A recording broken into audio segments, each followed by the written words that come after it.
Guys, he's back. He's back this week. Last week he sent in his picks. As you guys know, I read them on air for the most part. Tried to be as accurate as verbatim as Chase gave his picks. But Chase, how are you doing this fine evening? I'm doing well, man. It's another day in paradise, as people would say. Yes, indeed. And here we are. It is week 15 of the season. We want to give a shout out to everybody who is watching live, everybody who will be watching after the fact. Thank you all for tuning in. Thank you all for subscribing. If you are not already subscribed, please consider hitting that subscribe button. There's a lot of things that we do here on the Sports Entertainment channel, and one of those things, especially this year in the NFL, is doing a week-by-week predictions. But you already know that. That's why you're here. So let's talk about how Chase and I did for last week.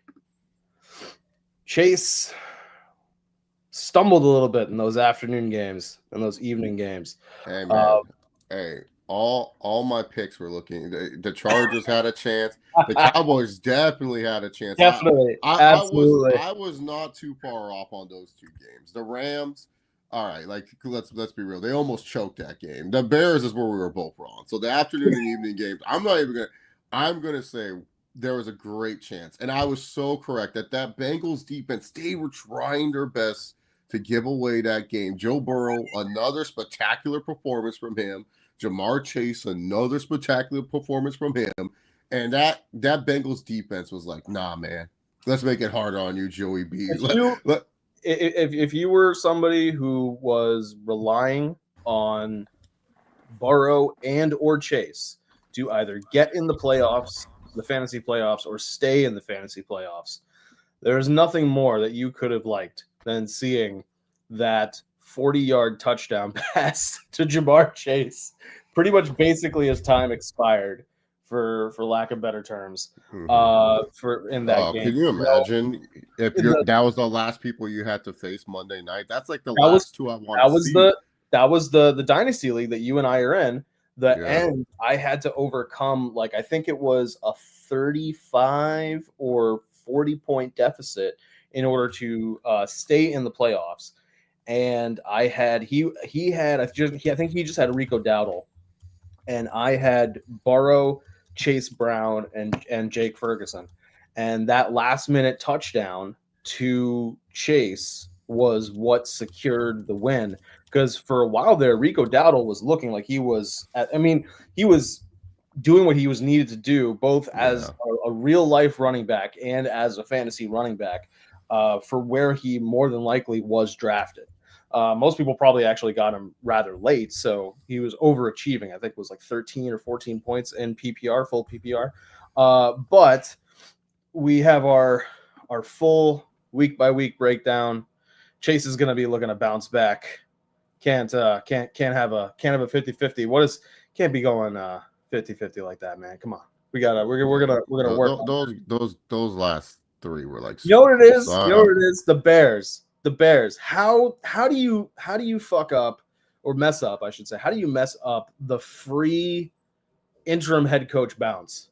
Yeah, and then not only that, Garendo goes out early, and then it's like, oh, Garendo got hurt, cool, and now it's like, doesn't matter. This team is just, it's so pathetic. It's such a pathetic team. Some kind of late game heroics from Caleb Williams could not overcome the deficit. That was a bit of a heartbreaker for the Bears, but also the rest of the NFC West, because even though the Niners, even if they made the playoffs, are not going far just because of the sheer number of injuries and issues that they have. But if you're another team in the NFC West, you got to at least go, well, damn, they can still kick us out. They can still kick us out of the playoffs or keep us out of a wild card spot or something like that. So it's for the rest of the NFC West, it kind of sucked. But look at that wonderful transition. Speaking of, let's look at the Week 15 slate, and starting us off on Thursday Night Football are two NFC West teams, the Niners and the Rams. There are no more teams on bye. If you are a a person who appreciates every football game that you can get, because in the middle of May and June, you're like, where's football when I need it? You no longer have to worry. You're going to get every single game possible every single day that you can.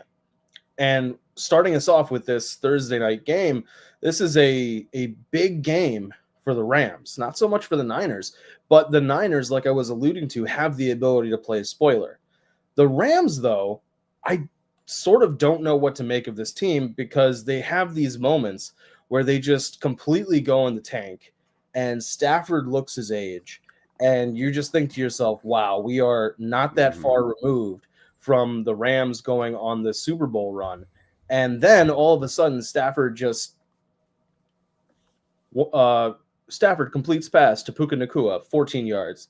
Stafford completes pass to Puka Nacua, 8 yards. Stafford completes pass, 26 yards to Cooper Kupp. And then all of a sudden, they're driving. And then it's a Kyron Williams getting pushed into the end zone. And you're like, okay, well, what the hell?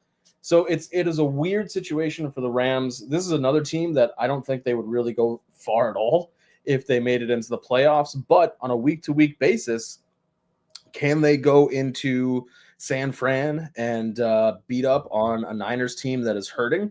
Probably. This is a team that is down not just RB1, not just RB2, but potentially RB3, with Isaac Guerrero missing practice today. And so on a very short week, the Niners could have to turn to Patrick Taylor, who, if memory serves me right, they had signed off of the Miami Dolphins practice squad a week or so ago after the injuries to CMC and Jordan Mason. I'm going to take the Rams because I don't see how the Niners, coming off of the short week, bounce back. Well, not bounce back, but continue the momentum after beating up on a Bears team, where the Rams, that momentum in the building, you have to be feeling that level of confidence because you just beat the Bills. You just beat arguably the most dangerous team in the AFC, at least the most dangerous quarterback in the AFC. Maybe not complete all-around team, but you have to be feeling confident about your chances going up against the Niners. How do you feel about this one? Yeah, no, this is a tough game to call. This might be the game of the future Bears head coaches. I think the Bears are going to be aggressive and trade for either Shanahan or McVay. So this could tape for the Bears to watch. Yeah, it's tough. Every time I doubt the Niners, they seem to pull it off. Thursday night seems to be that night where it's always like, oh yeah, this is the team that made the Super Bowl on two separate occasions. And, Shanahan is a good coach, and he does sometimes outcoach McVay in these situations. So as much as I would like to take the Rams here, I do think the Niners, it's something about their Thursday night games. They always seem to impress on Thursdays, Sure. And so I think I'm going to go with the Niners on this one. I doubted them one Thursday against the Seahawks. I'm not going to doubt them again this week. And who knows, Patrick Taylor, watch him just be like Jordan Mason. It's just like, who cares? Like, just throw anyone at running back at this point. Shanahan will find a way to get him to get 100 yards since high school or middle school, whenever the last time they ran that. Well, turning from that, we stay in the NFC. We've got NFC East versus NFC South, Commanders versus Saints. I think this is like the last week or so where we kind of have non-divisional matchups. I think pretty much from week 16 onwards, it's a lot more of the divisional stuff, especially week 17 and 18. But we have a conference matchup here between the Saints and the Commanders. An issue here for the Saints is you don't know if Derek Carr is going to be playing. And Jake Haener could be starting this game. And the thing is, even if Derek Carr was starting this game, I think I would comfortably take the Commanders because of how just dominant they have looked. They're also coming off of a bye week. However, there is that Cliff Kingsbury fall off, and we are in the back half of the season. Yeah. So does he have the juice after a bye week? Was he in the lab cooking up some new ways to scheme Terry McLaurin open, or out of nowhere Noah Brown? I don't know. But more than that, I trust Jaden Daniels getting a bye week, getting the rest that he needed for the ribs. I trust more rest. I trust the Commanders on this one. How do you feel? Yeah, Rizzy can't do it with Jay Kaner. Jay Kaner stinks. Like, I'm sorry. My dog Rizzy's getting the short end of the stick. Derek Carr, you got to be fixed by the Raiders game. We got history to make.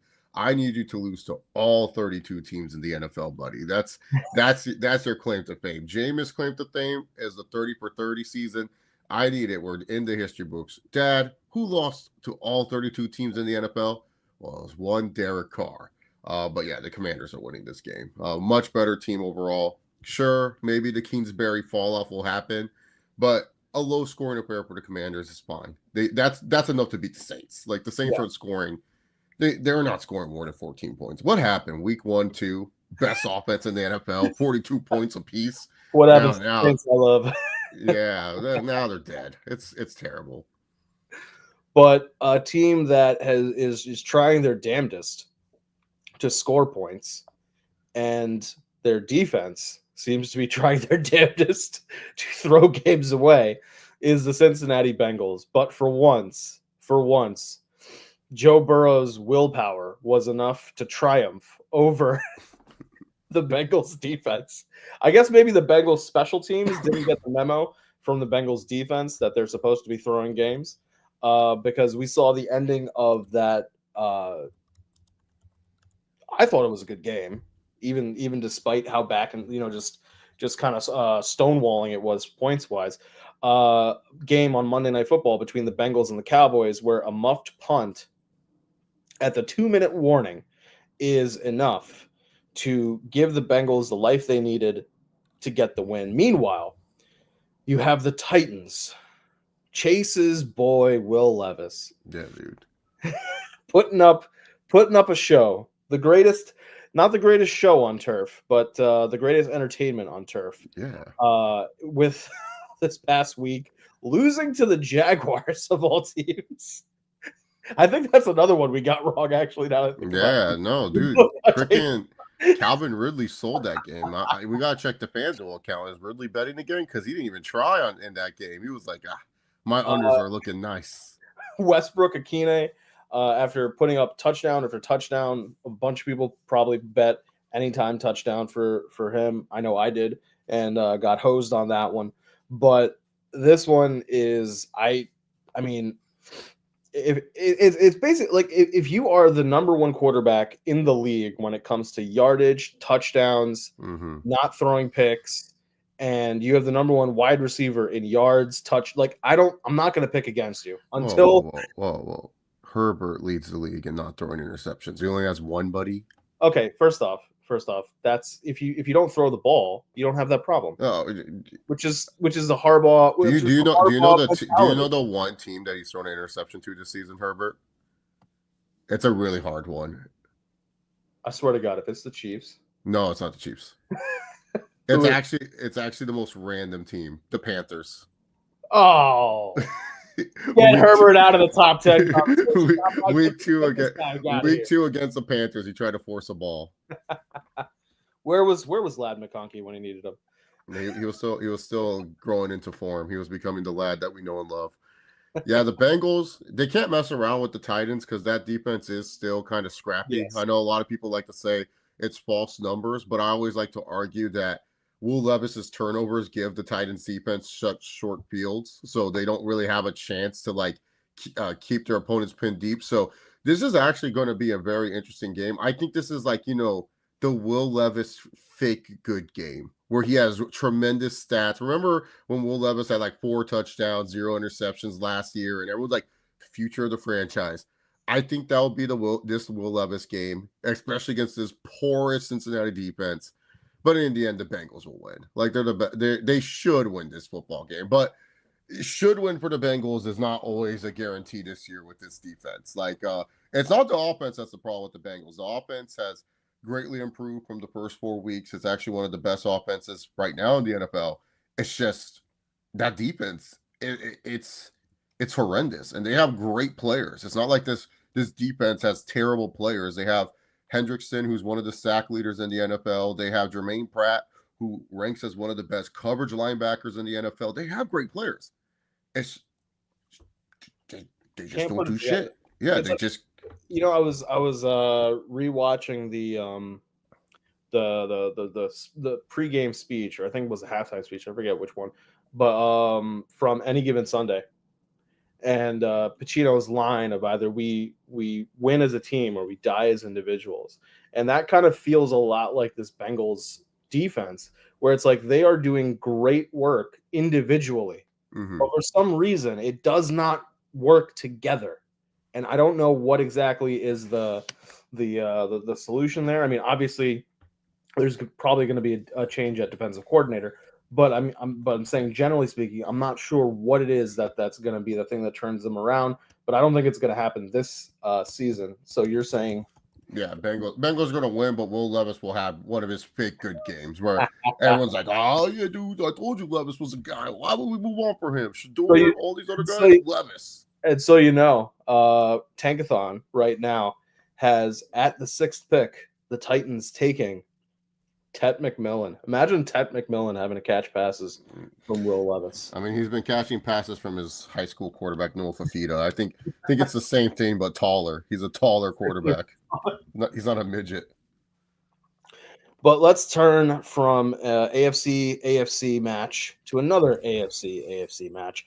The Texans, coming out of their bye week, get to host the Miami Dolphins, who, once again, as long as the weather is nice, look like a really, really good team.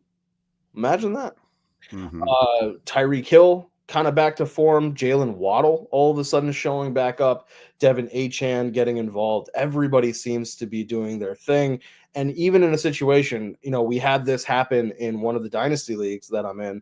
RJ going up against my friend Kevin, and Kevin has been starting Jonnu Smith and had the ability to. Somebody else had to win, but if RJ lost and that person won, RJ would lose the 5th seed spot. No. And RJ is kind of sweating the game. He didn't have a quarterback because he came into the season with Lamar, Gardner Minshew, and Justin Fields. And this is a 1 QB league. And he thought that Fields would not only take the starter job, but hold the starter job. So he was kind of banking on Gardner Minshew being his backup just in case. And we're come around here to week 14. Minshew's hurt. Fields isn't the starter anymore. Has to trade me for Jameis Winston's just so he can have somebody to put in there just in case. And Jonnu Smith, after putting up big numbers past couple weeks, if you've had to play against Jonnu Smith, It's been terrible. But Jonnu Smith coming into the last Miami drive, 0 points. And people were like, what's going on here? And then in the last drive, gets a couple catches. They force overtime. And in overtime, he gets the go-ahead, end the game touchdown.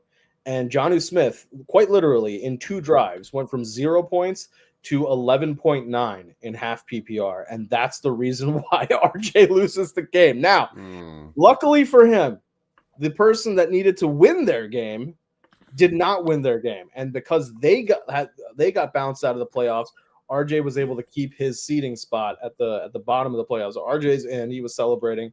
But a lot of people. What's even more impressive, Stacking, and that Girls That Want to Have Fun League, I made the playoffs without Saquon Barkley for most of my weeks. It's a team effort. That's what we always got to say. It's a team effort. Tyrone Tracy Jr., Najee Harris, you idiots. Yeah, team effort. Saquon Barkley having the greatest season of all time for a running back, not named Adrian Peterson or LaDainian Tomlinson. Freaking on my bench every other week. It's so annoying. But that's kind of the thing right now. If you look at this Texans team, it really is we have to win as a team, because CJ Stroud is definitely going through a sophomore slump. Sure, he doesn't have Stephon Diggs, but he didn't have Stephon Diggs last year. And he had Nico Collins. He didn't have Nico Collins last year. He had Tank Dell. He didn't have Tank Dell last year.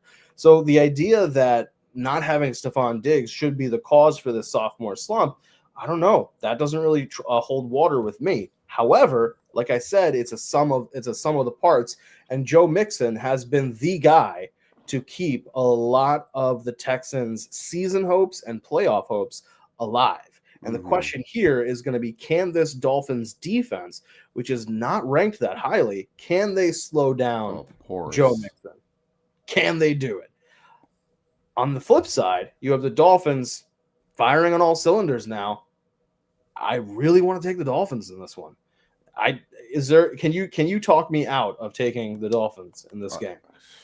The only thing is that Mixon, just because that Dolphins rush defense is horrible, that I feel Mixon will like get 2 touch. This is like the Joe Mixon 2 touchdown game, 180 yards and stuff like that. I could see that, but no, I can't, because like this Texans team is just on defensively, they're getting banged up. Offensively, they're not looking at. It's like Stroud. I don't know. He's not playing as free as he was his rookie year. Like he's kind of like overthinking things. I feel he's watching too. Sometimes I always tell people watching too much tape is a bad thing, and I just feel Stroud, he's just overthinking where he sees the safeties line up and where he sees the nickel corner and stuff. He's not like just settling into it. Like he's just not playing good. Like that's just to put it straight. Like last year, Stroud, he didn't care. He would throw it up there, and Nico Collins will somehow get it and stuff. Like he was taking more chances. He was kind of he was pre-reading his throws where he was like, oh, okay, this receiver didn't break yet. I'm still throwing this ball because I believe he's going to catch it.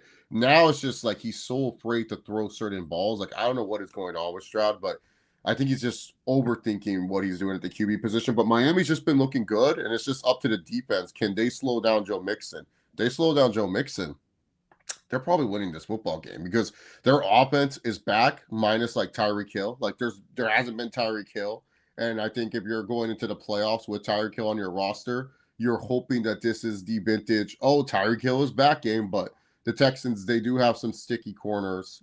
So like that, I don't see it being this game.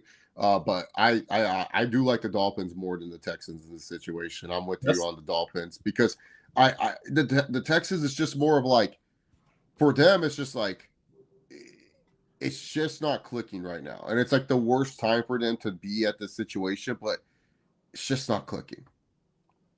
Yeah, I don't know what it is exactly for the Texans. If they are able to, they meaning the Dolphins, if they are able to slow down Mixon, then yeah, I think if you are a fantasy playoff person, like you're in the first round and you are a Nico Collins guy, then you'll get Nico Collins' yardage, you'll get the receptions for sure. I don't know if you'll get touchdowns. That'll be interesting because the Dolphins don't have the best secondary, but it is like they do have enough of the pass rush to be able to create some mismatches and create some things. And that, to your point about Stroud seeing the field weird or just what he's identifying, that's going to be something that really plays out, I think, in this one, because the Dolphins don't have the best secondary. Can they generate that pass rush enough to the point that it's going to frustrate Stroud? We will see. But let's turn to another game. This is AFC West versus AFC North. Somehow, some way, they found a way to get the Chiefs on Hard Knocks. They got around the Chiefs being too good to never be on Hard Knocks. They said, all right, we're going to do AFC North, and the Chiefs will be playing against one of the AFC North teams. We have they're playing against a lot of the AFC North teams late in the season. Steelers next after this. Yeah. But the Chiefs travel from Missouri up to Ohio. Well, they'll be taking on the Cleveland Browns. And listen, I appreciate the Jameis Winston Cinderella story as much as the next guy. I was very happy that it did not work the last Monday against the Broncos. But it would have been cool if they had beaten the Steelers 2 times in a row.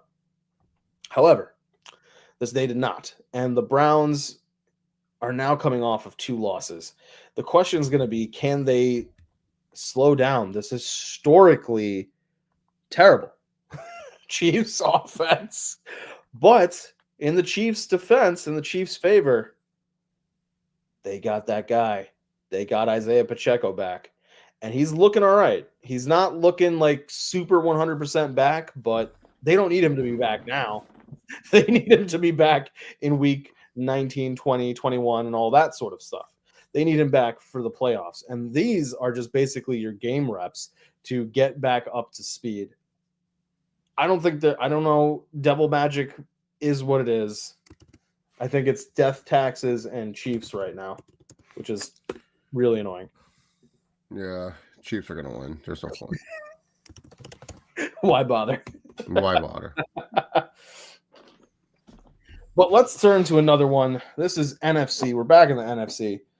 If I had told you at the beginning of the season that the Cowboys would be traveling to Carolina and the Carolina Panthers would be the favored The team. scrappy Carolina Panthers. Oh my God, this team won't give up. The last 3 weeks, they have probably been the most fun team to watch these Oh last yeah, 3 weeks. The Panthers.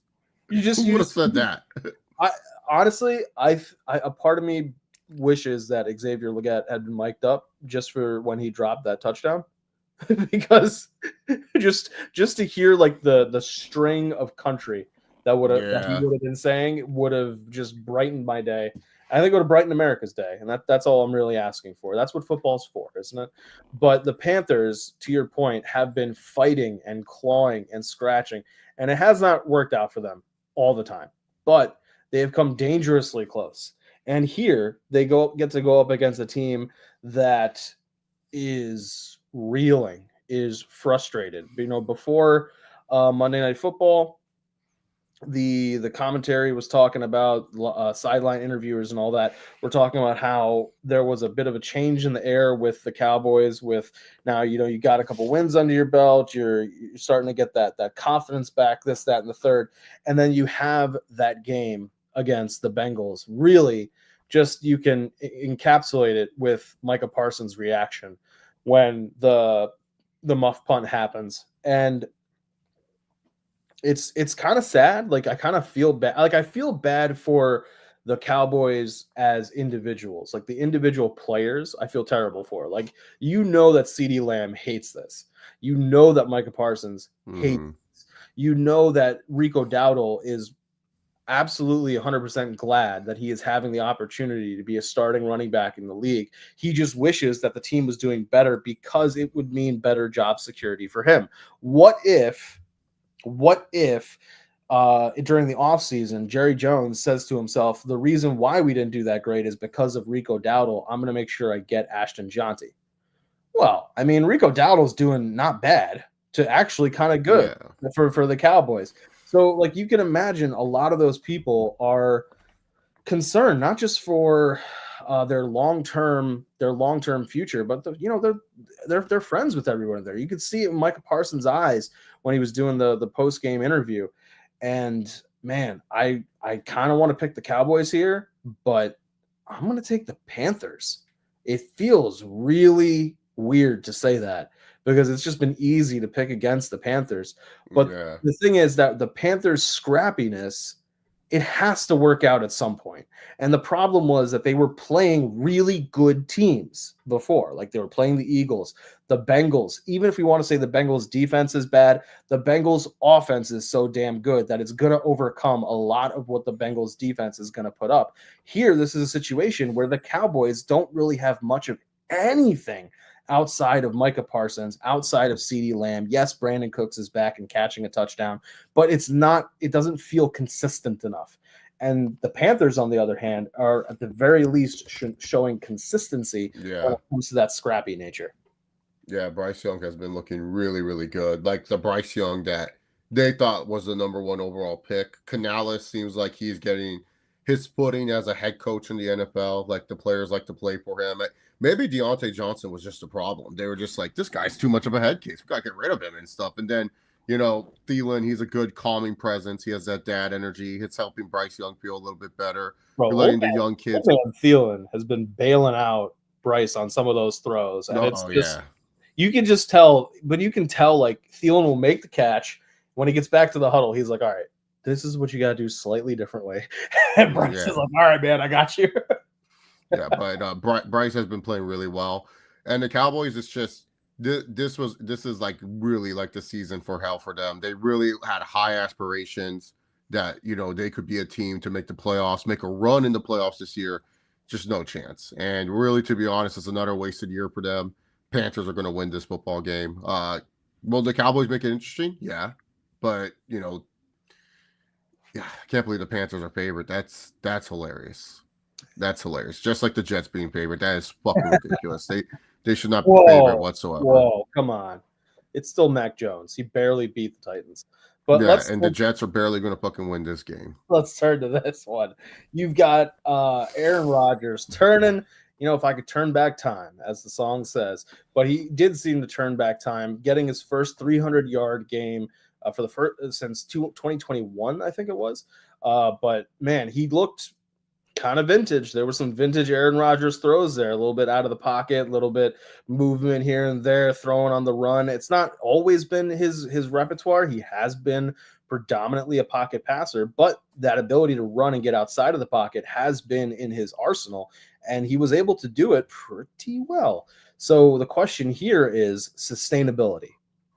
I don't know if it's sustainable. But on the flip side, I don't know if the Jaguars have enough to be able to properly threaten that.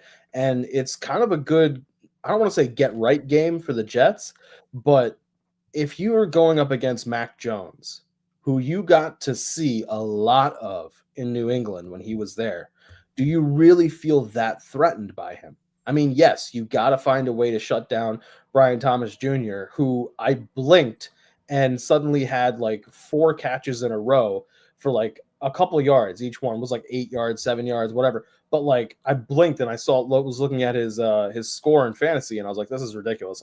What just happened? And I go over there and I'm reading through and I'm like, what is going on here? But if you can shut down Brian Thomas Jr., is there really somebody else on the team that is going to be able to shoulder the load? Evan Ingram's there, but is Evan Ingram going to be the one that can really shoulder the load against some of these Jets linebackers? I don't know. I'm going to take the Jets on this one. Like you said, the Jets will barely win. It doesn't feel like it's a comfortable win, but like a win is a win. Yeah, the Jets will win this game. The Jaguars, all they did was just ruin their draft position by winning that stupid game against the Titans. I don't understand. But who are they going to draft anyways? It's like this organization hasn't shown that they draft smart. I mean, they took an experimental linebacker / edge rusher. They don't know what he is in Trevon Walker over a proven edge rusher in Aiden Hutchinson. They could have had Hutch. Like, if you just look at the Jaguars of who they could have had, and then like the pick after, it's so depressing. It's just like, bro, like you guys could have done so much better with this draft. Like, yeah, Jaguars, they're gonna lose. Jets are gonna keep ruining their tank too. But who knows if Rodgers stays next year? Right now, speaking of that Titans pick at 6, right now Tankathon has the Jags at 5 taking Will Johnson from Michigan, and it has the Jets taking at 7 Abdul Carter from Penn State.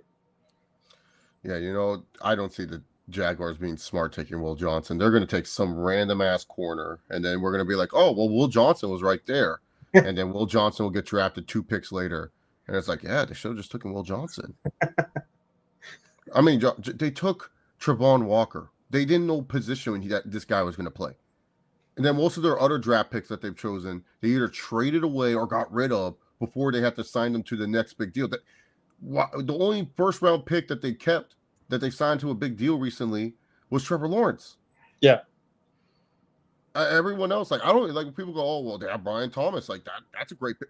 I can't wait to see what team he's playing for. Yeah, he might get traded. He might get traded before they have to sign him to a second contract because they spent all this big money for like DJ Grover or whatever, or DeForest Buckner. They're going to pay a bunch of money. Whoever wins the Super Bowl this year, and then they're going to be like, oh, we got to sign their defensive tackles.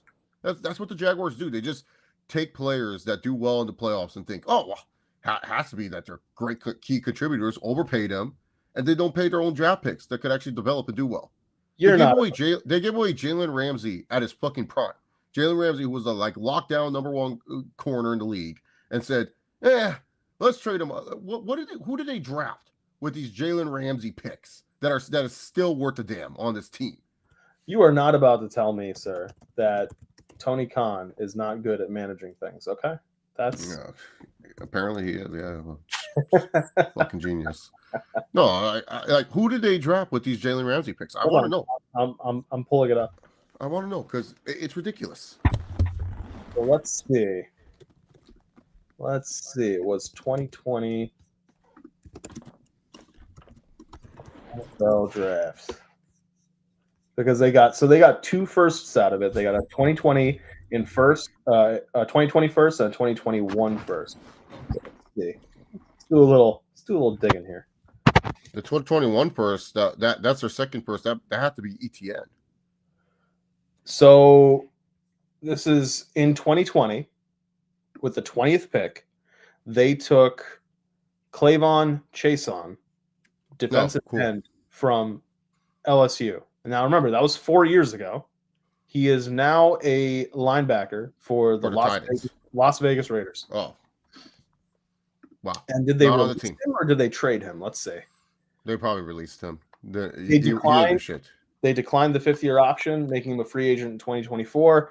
And then he signed with the Panthers in March and released on September 3rd. Signed with the Vegas practice squad, promoted to the active roster on October 5th. Okay, so now let's look at what was the 2021. That has to be ETN. That's probably ETN. But let's see. I mean, they may have traded it. Who knows? From LA Rams, ETN. Yep. Yeah, also, doesn't look like he's long for the team.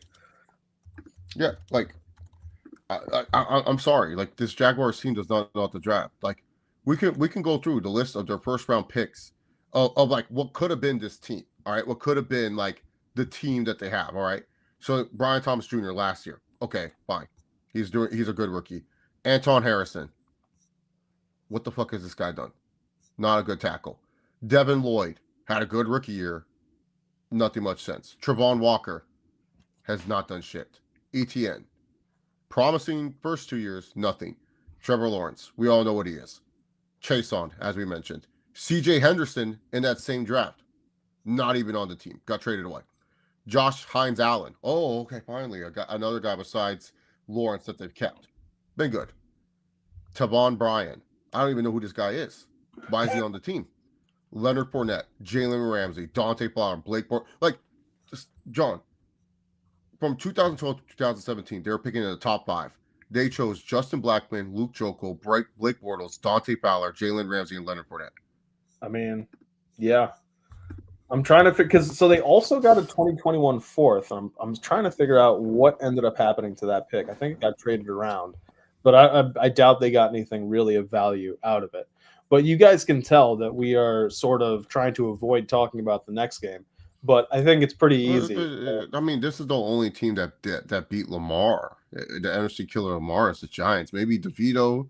Are you taking the Giants? Hell no, dude. This team sucks, bro. If I was in the New York area, I would pay $1 just to go to this shitty stadium, just to go watch this shitty Giants team. Like, yeah, no, look, the Ravens are coming off a bye week. Derrick Henry got dreads now. He got rid of his got cornrows. He got rid of his infamous dreads. Maybe that'll affect his running a little bit, but yeah, no, dude, the Ravens are gonna kill this team. The Giants, like, oh god, we talked about the Jaguars, like. And then Dexter Lawrence, you see what happened with him? He's being accused of being a, you know what? Wait, what? Yeah, apparently he was hitting up a 15-year-old when he was 21. Oh, no. Yeah, so Sexy Dexy. What are you doing? Yeah.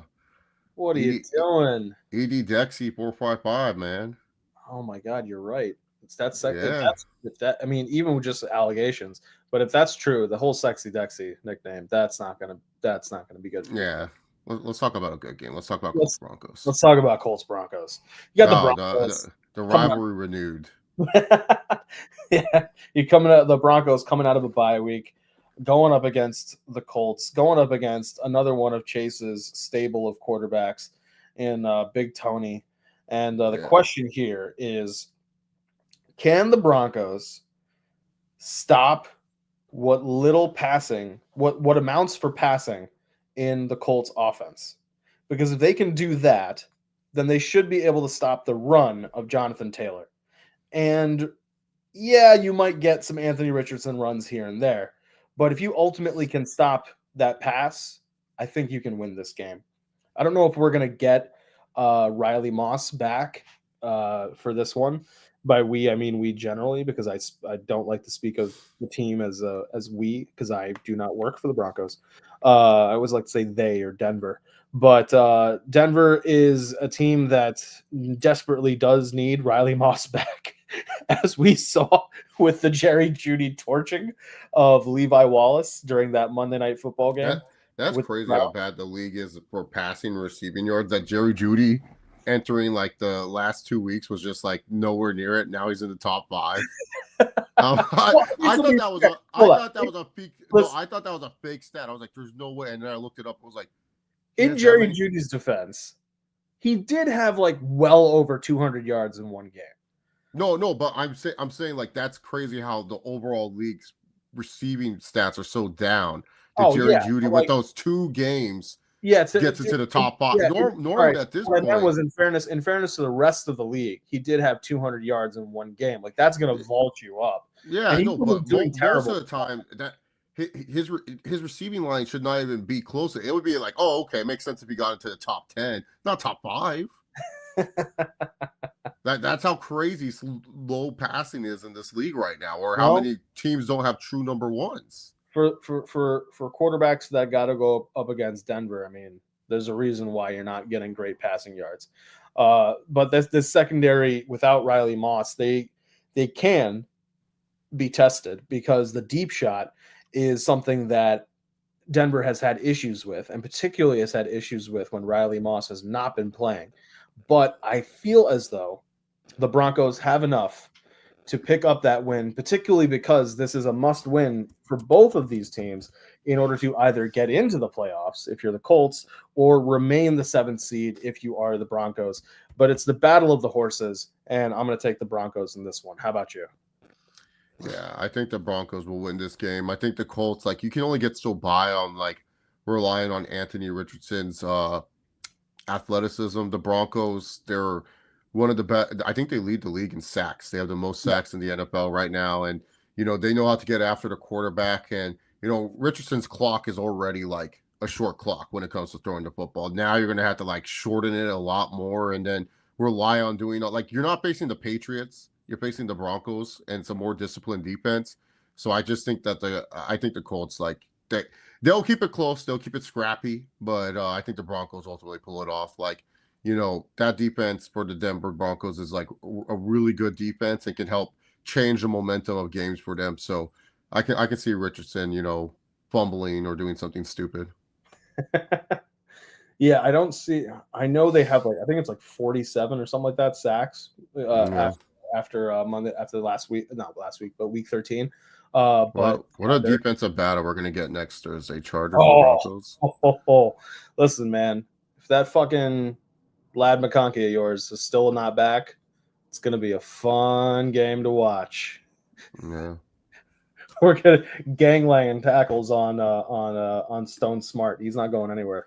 No, Stone Smart, my boy. He played quarterback and wide receiver at Old Yes, I Dominion. know this now. I did not notice, and Don't Collinsworth worry, had to just like mention me and the rest of America. Go had ahead. to mention this 5 times. Like, who cares? Like, shut up, move on. You have another interesting stat? But let's turn from one rookie quarterback to another rookie quarterback in Drake May. The Patriots were on a bye last week, but coming out of the bye, they get to go up against the Arizona Cardinals, who are proving that even though you can get Cliff Kingsbury out of the building, you can and will still have a back half of the season Cliff Kingsbury style collapse because the Cardinals have lost another game and it's starting to look a little iffy for them when it comes to that NFC West. Still got the AFC West on the brain, but the situation for Arizona is you really got to start stacking wins because time is starting to run short. Mm-hmm. You are in a situation where you are on the outside looking in against the Seattle Seahawks, who are now 8-5, whereas you are 6-7. And the problem for the Cardinals is that you have lost both games to the Seattle Seahawks. So your ability to win the division is absolutely in jeopardy. And the rest of your schedule, it's not the most favorable for you. I mean, you have the Patriots, then you have the Panthers, who are starting to look really scrappy, but then you have to go and face the Rams and the Niners. And the Niners aren't necessarily the best team anymore, but they can still give you fits because it is ultimately a divisional game. So we'll see what happens with the Cardinals. But one thing you have to do is pick up a win here. Now, the problem for the Cardinals is that they will pepper Marvin Harrison Jr. with targets at the least opportune time to pepper Marvin Harrison Jr. with targets. I'm watching Michael Wilson get a touchdown. I'm watching Greg Dortch get targets. Elijah Higgins get targets. And I got nothing against any of those people. But again, you don't draft somebody 4th overall, allegedly a generational wide receiver talent, and this is what you do. I don't know exactly what the problem is anymore. And I think we've said this multiple times now. I don't know if it's a question of can they scheme him open.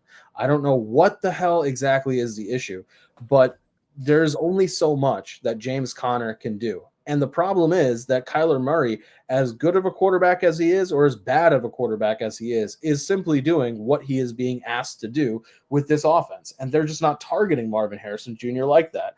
And when you have games where Trey McBride can't take over the game and can't do what he does and be a reception machine, you're going to have situations like what happened this past weekend where we saw them drop a game by 2 scores to the Seattle Seahawks.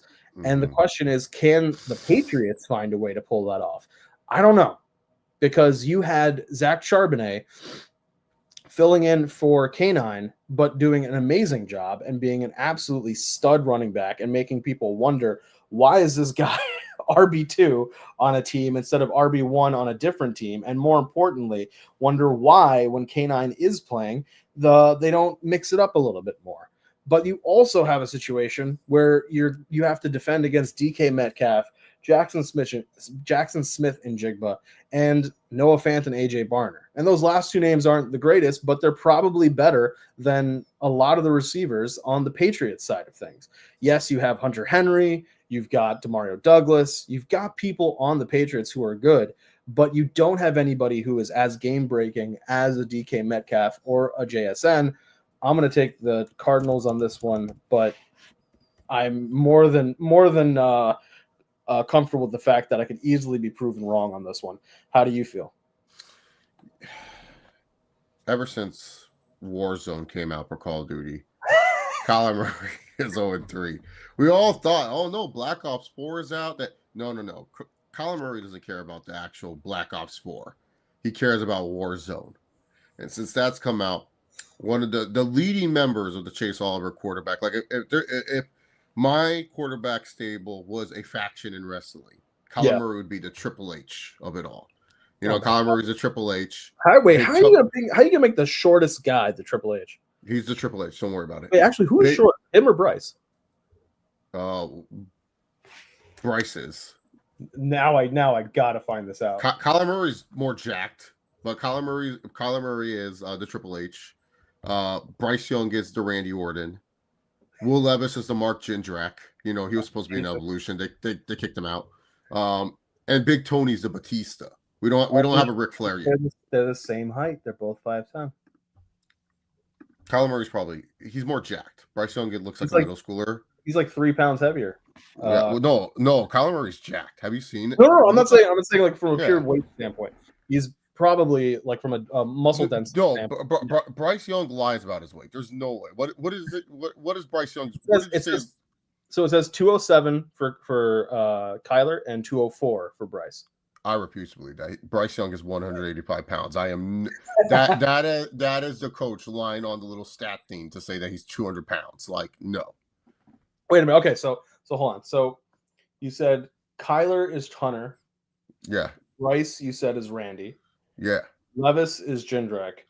Yeah. And who is Batista? Anthony Richardson, Big Tony. So that makes Herbert Ric Flair? No, Phil Rivers is Ric Flair. So where's Herbert in all this? Herbert's just my quarterback for my team. Like I love him no matter what. I'm talking about my stable of idiot quarterbacks that I like. Gotcha. Yeah. Herbert will always be there. Like he's there. He's always number one in my heart. But I like watching these idiots. These are like I like to be against the grain sometimes and tell people like, hey, I like this guy. So That's fair. But who you got in this one? I'm going with my dog Drake May. Oof. He might take away Levis' spot. Drake May might. I love Drake May. I love Drake May. Watching Drake May is like rookie or Herbert for me. Like where it's just like he just throws shit up. He has great arm. He's fun to watch. Like, and I'm just thinking that that Kyler Murray, he's more focused on Warzone than he is winning this football game. Plus, that Cardinals defense does not look good. I don't know. Like That's true. That's true. Gannon has not been getting because like before, like earlier this season, they looked really good, and then after that win against the Chargers, it's kind of been like an up and down defense for the Arizona Cardinals, where it's like some games they look great, other games they look absolutely horrible. And I think that the Patriots, they can catch them, coming off a bye, they're feeling good about themselves. They're not playing in cold weather. They're going to nice Arizona weather. Maybe it rains that day. Who knows? It probably does. But they make it where it's like, oh, okay, this is fun. And then Drake May and maybe Drake May is excited. His alma mater just hired Bill Belichick. He's going to do it for Belichick. He's going to be all like, oh, my UNC got it. Oh, man. And the Patriots, they do it for Belichick. The do it for Belichick game. But let's move away from Chase's fictional stable of quarterbacks. It's a great stable. Kyler Murray. Can you imagine Kyler Murray? World Heavyweight Championship around it. The World Heavyweight Championship. Bryce Young, the Randy Orton. It was fucking great. Yeah. But he does this and with his arms up, it's just the height of his offensive lineman. Yeah, dude. Anthony Richardson. He's the perfect Batista. You push him to the moon. You start the subtle teases. The old one day, kid, you will become the world heavyweight champion. And he looks at the title like he did at Survivor. Oh, the Triple H Batista build never gets appreciated. It's one of the best storylines in pro wrestling. I love that storyline. Batista and Triple H, one of the best long-term stories WWE has ever told. Greatest. But one of the better long-term storylines that the NFL has told is the story of Baker Mayfield. Yeah. Baker Mayfield won't die. First that, super duper duper high draft pick, as high as you can get for the Cleveland Browns. Doesn't work out there. Baker Mayfield's like Drew McIntyre. It's just like, got given up on, and then he comes back better than ever. Wait, hold on. The problem is? If you're gonna do a 3-man band version of this, like you can easily put Sam Darnold in there. Yeah. So it's like, who's the third person? Well, who's Sam Darnold? Is he gender? Sam Darnold's gender, right? He has to be Jinder Mahal. See, that's the thing. Well, actually, no. So, yeah. So I would say Darnold is gender. Who was the other quarterback that they had? They had a random ass quarterback that was also like Blake, whatever his name. He was from college. He was like really good in college. He was on the Panthers. Yeah, are we talking about them, or are we talking about? No, I'm talking about just like people gave up on them, and then they made a comeback kind of thing. that whole draft class, then isn't it that whole draft class? Yeah. That's true, yeah. Minus Josh Allen and Lamar. Yeah, because if you think about it, well, no, because Baker was what year was that? Was that Baker? Yeah, it was the same year, 2019, 2018, yeah. Yeah. So let's see. So you have Baker. Baker was the first. Sam Darnold. Josh Allen is there. Oh, Josh Rosen, but Josh Rosen never really got a shot. See, that it's Josh Rosen's the Heath Slater. Never got a shot. That's what I was gonna say. Lamar Jackson is. Yeah. Rosen is Heath Slater. He never got the shot. There it is. Yeah, got jacked for no reason. Just appeared on that pandemic episode of Raw to stare down Drew. Yeah, Baker's Drew McIntyre, bro. Baker's Drew. All right, I'm with it. But don't you see it? Like he was the chosen one, and then it's true. No, and went to TNA, the Panthers, and then all of a sudden turned it around. And Drew McIntyre defending the title in Tampa Bay's stadium for WrestleMania. Look at that. Well, but he was actually a challenger. He lost to the champion. He was a challenger to last. Oh, that's right. Bobby was. Yeah, that's right. Yeah. Underrated WrestleMania match. That one is. Go back and watch it. It's good. Not like the greatest, but it's underratedly good. That's fair. But you have Drew McIntyre with his sword, with his Buccaneer sword, the cannons. He's bringing the cannons, all that fun. The SoFi. coming with his guys, coming with Mike Evans, coming with potentially Bucky Irving, a little back injury there. We got to pay attention to that one and see how his practices work for the rest of the week. Yeah.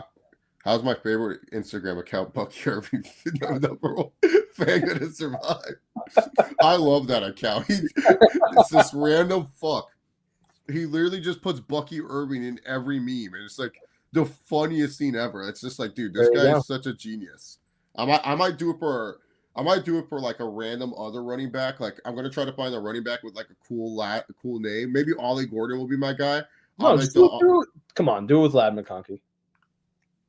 I mean, I could do it, but like the problem is like the thing is, it's funny with Bucky Irving because it's like you just didn't think this guy was gonna be as good as he is. Like like you knew he was gonna be fine.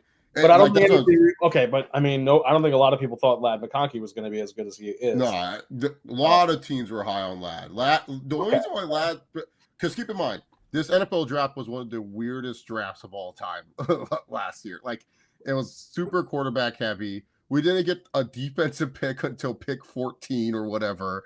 And then a lot of teams made a run on defense. Couple receivers went later. I think offensive rookie of the year was the last quarterback taken in the first round. So, yeah, I'm with you. Definitely a weird draft for sure. Yeah. So it's a weird NFL draft. It's definitely one of the weirder ones. But I hope Bucky Irving can play because actually I don't want him to play. He's scary. He absolutely is scary. Someone asked David Montgomery and Jahmyr Gibbs are called Sonic and Knuckles. What should we call Irving and White? And someone said ass and cheeks. I started laughing because I'm like, damn. Why did Bucky Irving catch? Yeah, what did Bucky Irving do to deserve this? Yeah. But this is a friendly reminder that if you were in Dynasty, sometimes those third round picks, you never know. Like that's I got Bucky Irving in the third round. And the best part of it is I tried to turn around and trade him to the guy who had Rachaad White, and I was like, just in case, if you want some insurance to have the handcuff, and he turned me down, and it did not. The trade. What I think what I was offering him was 2026 second, Bucky Irving, and Rome Odunze, because he had also drafted Caleb. Did you know Rome Odunze, according to his father, could have been a 1,500-yard receiver on any other team? No, but I can imagine that's how Rome Odunze feels right now. No, that's what his dad said on. No, I know, but I'm saying I can imagine that's how he feels right now. So those three things for Jahmyr Gibbs, and I was turned down. And my thought process was: you have Rachaad White, you have Caleb Williams. If anything happens to Rachaad White, know you have the backup. And if they think the backup is good enough and trade Rachaad White, then you have two starting running backs. Yeah. And you have Caleb. You can pair Caleb with Rome. This is dynasty. This is years. You're going to be fine. And Gibbs was like a gamble this year anyways. Like we didn't realize that the Sonic and Knuckles thing would explode like it did. Gibbs was going into year number 2. Monty seemed like he was going to be the main lead back, and that Gibbs was going to lose touches, So your trade was fair in my opinion. Here's the best part. This individual decided to turn that down because he said Gibbs is sort of untouchable. And he ended up turning around. This is some months later in September. I had offered this shortly after the draft. But he turns around in the beginning of September and trades Gibbs for the package deal of a 2027 first, a 2027 second, Ty Chandler, and Deebo Samuel. And I said, why would you want to wait 2 to 3 years to figure out what that first round pick is going to be, and all you're really getting back is Deebo Samuel? Yeah, who's on a decline. That felt super weird to me. And of course, it did not work out that well for him, especially this year. Maybe it'll work out next year, but Deebo is just getting a little bit older. But here we have the Buccaneers, who are getting a little older themselves. Chris Godwin on injured reserve, Mike Evans banged up. They are hyper targeting him now because they want to get him that 1,000 yards. They're doing their damnedest. He's already a Hall of Famer, but we got to just keep up the streak. I mean, it's like the Undertaker streak, You got to try to keep it going. But Can they do that against arguably the best defense in the NFL? If MCDC's team are going for kneecaps, Jim Harbaugh's defense goes for the jugular. They go for Yeah. the throat. And this is going to be a tough one for the Buccaneers to pull off. The Chargers, the question is going to be, will Ladd McConkey play? And you will know better than me, so I'll let you handle that one. But I'm going to take the Chargers in this game because I think they have a bounce back from that terrible loss to the Chiefs, and I trust Harbaugh a little bit more than I trust Todd Bowles. And now for your update on Ladd McConkey, we turn to Chase Oliver. Yeah, it doesn't seem like McConkey will be on track to play. Things could change. He was a game time decision, but it does not seem like a super 100% yes that he will play. Neither will J.K. Dobbins. So, Chargers missing two key offensive players. I feel Disley will be all right to play. So, still got him. Palmer and Johnston. Great. But yeah, no, I think the Chargers, look, it's Harbaugh versus Todd Bowles. Harbaugh is not known. Harbaugh will struggle in these games, but he won't lose these games. He'll find ways to win, and the defense steps up when the Chargers offense is lagging a little bit, just like the Falcons game. I feel this game is going to be just like the Falcons game. Both teams will kind of, the Chargers defense will do enough to keep the Buccaneers out of the end zone, but the Chargers offense won't produce enough touchdowns to make it where it's this game is either going to go like this. Just like the Falcons game, the defense gets a touchdown for us, or they pretty much win us the game. Or it's going to be like the Cardinals game where Dicker kicks 5 field goals, and then later on, Bucky Irving breaks open for a 60-yard touchdown, and that's the reason why the Chargers lose this game. But I don't see Harbaugh losing back-to-back, and I don't see Harbaugh losing to what is a inferior team in his mind on paper. The Chargers did a great job. They battled with the Chiefs. They just lost the clock. They lost because the Chiefs have that. The Chiefs just pretty much managed the clock a lot better than the Chargers. Harbaugh went aggressive with his timeouts instead of saving them after the 2-minute warning. He decided to give Herbert the most time possible, give the offense the most time possible. So Harbaugh was just being a little bit aggressive in that game, and that's fine. If there's any coach I trust, look. If Deion Henley does not miss the easiest tackle on Mahomes in his life, then we're talking about, okay, the Chargers had a minute and 10 and they were driving really well, and we have one of the better kickers in the NFL and Dicker to actually go and the way that kicker Matt Wright was looking, he doinked it in anyways. Who knows? He could have doinked it and it could have gone the opposite way. So it's not like that it was a guarantee. So I think the Chargers will definitely win this game. I think Jim Harbaugh will not drop a game to the Buccaneers. I think he wants to look, unless Jim Harbaugh truly believes I think we could beat the Bills, and he does not want to see the Ravens or the Steelers in the playoffs. That's the only way. Because honestly, if I'm the Chargers, I'm playing for position, because I think they're a lock to make the playoffs no matter what. I think they're definitely going to be in the playoffs. It's just more of what position do you want to be in? I think you need a lot from the Ravens to lose, and they're not losing to the Giants.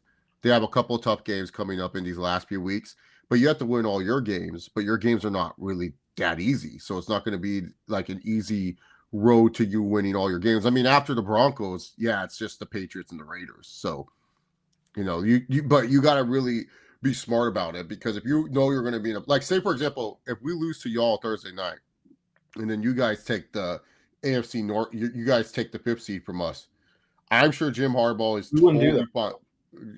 I think you guys, no, you guys would. You guys would, if you guys, because you guys would have to you would beat us, and then if you guys beat the Bengals, then you guys would be ahead of us. Oh well, no, I'm saying just off the virtue of beating the Chargers, I don't think they would. They'd have to also beat the Bengals. Yeah, that is, I think, out of the games that are left for Denver, that's the game that actually worries me the most. Yeah. Between because it's Colts, then Chargers, Bengals, and Chiefs. That game worries me the most because, one, it's in Cincy, and two, as much as I love Pat Surtain and as much as I love Riley Moss and this defense, Joe Burrow is just otherworldly. Yeah, Sometimes. He's dealing And right now. really, all it takes is like one, like case in point with the Cowboys and the Bengals. All it takes is one drive that one late game drive. You can't find a way to overcome a field goal or a touchdown, and that's how the Broncos lose. Like that one worries me the most out of everything. And that's not a disrespect to the Chargers in any way, shape, or form. It's just more like they don't put up the same number of points that the Bengals. The Bengals can put up. I was there live for Chargers Bengals. I saw how Yeah. fast they can fucking score. Yeah. No, if I'm the Chargers, I feel like your best road to make a deep playoff run is you want that 7th seed, and then you hope that you get a big upset win over Buffalo, and then afterwards you get another shot at KC. And I feel like Harbaugh getting a 3rd shot at KC. I think he figured out the game plan against KC. And I feel the Chargers both times were close at beating Kansas City.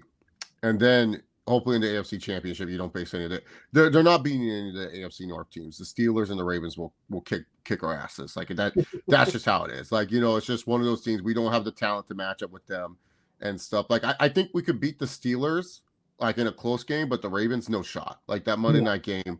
Like John just knows Jim way too well and what Jim wants to do and stuff. So yeah, but I think we're gonna win this game against the Buccaneers. Justin Herbert. Who's Justin Herbert's WWE comparison? Who is he? Who is he? Like guy that gets hyped up all the time. People think he's overrated. Not really big fans of him. But there's like a group that loves him. I mean, in current times, a group that loves him gets hyped up a lot, but doesn't. Like it kind of sounds like a Jey Uso. Do you think Herbert's like a Jey Uso? He just doesn't main event Justin Herbert. He doesn't like how many. Because the way I'm looking at it is, if we want to look at like titles in WWE, how many playoff wins does Herbert really have? That's true. He has 0. That's what I'm basing it against. Yeah. So yeah. Like but Jey Uso's like. Jey Uso got that Intercontinental title run in order to lose to Braun Breaker so that he could go be in War Games. That's why Jey Uso's like unanimously loved. Herbert's not unanimously loved. There's like a group of people that just go like, sure, but like, I don't think but like I think there's also people that no one's doing the yeet dance when Herbert comes out. Yeah, that's true. Yeah, we need someone else. We need someone else. So we need somebody who is not universally loved, has like a spotty track record in big matches. Yeah, but is good at what they do. Oh, perfect. Chad Gable. Oh, come on. I'm not going to insult Justin Herbert. But oh, you know what? Justin Herbert is Bray Wyatt. All this love. Like some fans the fans that love him ride for him and die for him. There's a group of fans that don't like him because of his oogly boogly shit. There's some people that don't like Herbert because he can't win big games. How many big matches did Bray Wyatt win? Now you want Justin Herbert to pass away? No, I do not want Justin Herbert to pass away. Well, okay, to be fair, hold on. Bray Wyatt won Elimination Chamber, won that title. He only won because Cena wanted to propose to his girlfriend. Let's be real. What's the Herbert WWE title win? He wins some game. He won the against the Colts on Monday Night Football. that feels like the Elimination Chamber one where he won the Colts on Monday Night Football. I was gonna say it kind of feels like a current Kevin Owens, where people like him, but there's also people that don't like him, and he hasn't won in a long his world title run was fucking 2019, so like that feels like a really long time. Kevin Owens, freaking Mahomes is Cody Rhodes, just a piece of shit. Yeah, I like that. Oh, how dare you? Hey, Kevin is right. Kevin is right. How dare you? Kevin is. Oh, you know who Herbert's comparison actually is? It's Finn Balor. Yeah, I could. Yeah, he's totally Finn Balor. Like, there's the people who love Finn, and there's people like Finn's not that good. He's all right. Because the thing is, Mahomes can't be Cody. Mahomes has to be Roman. Yeah, I guess he's Roman right now. Roman's inevitable. Mahomes is inevitable. Yeah, that's true. It feels like that. And actually, it actually is very apropos because Roman is on a little bit of a downturn, right? And Mahomes currently on a little bit of a downturn and coming off of a big, long title run. Mahomes had 2 back-to-back titles. We should do this for every quarterback. Try to find their WWE comparison. I want to know who's Brock Purdy. I'm just saying Bo Nix is Will Ospreay's greatest of all time. But Bo Nix? No, Bo Nix is like Carmelo Hayes, bro. Oh, how dare you, sir? How dare you? He's like Carmelo Hayes right now. It's like he has his moments. He's fun. He does the same. But we do have the Chargers completing the circuit that KC and Denver completed in completely destroying all the NFC South teams. But that takes us from a playoff hopeful, but I think I would confidently say the Chargers are a bit of a lock for the playoffs. It's just a question of seeding, to a team that is a lock for the playoffs, even if they lost control of their division, and that's the Steelers. And they are going to be hosting the team that controls the NFC East in the Eagles. It's the Battle of Pennsylvania, not Philadelphia, but it's a battle in Philadelphia for Pennsylvania between the 2 Pennsylvania teams, Pittsburgh versus Philadelphia. You have the Steelers, who are rolling somehow, some way, finding ways to win. No George Pickens, no problem. We'll figure it out. That's what the Steelers are saying. We'll get the ball into Najee Harris's hands. We'll get the ball into Jalen Warren's hands. We'll get Pat Freiermuth some touchdowns. We will get Van Jefferson, Calvin Austin if he comes back. Mike Williams. We will find ways to win games on hopes and prayers. Sometimes it feels like, but hopes and prayers is kind of what their quarterback specializes in. On the flip side, you have the Eagles, who are starting to have some cracks. And it's weird, not cracks in the sense of looking bad, but cracks in the sense of the chemistry and the relationship between QB1 and YR1, and arguably even YR2. Because if YR1 is getting frustrated, AJ Brown's starting to get a little frustrated with the number of targets he's seeing or whatever the case may be, then deep down inside Devonta, even if he's trying to be a good team player and be a good, model the behavior you want to see around you, even if he's trying to do his best Rome Odunze impression, he's probably got to be a little bit upset. But can you blame the Eagles? Can you blame them for going, hey, Saquon, you got like a 27-yard run in you? Saquon's like, I always have a 27-yard run in me. Okay, go. There you go.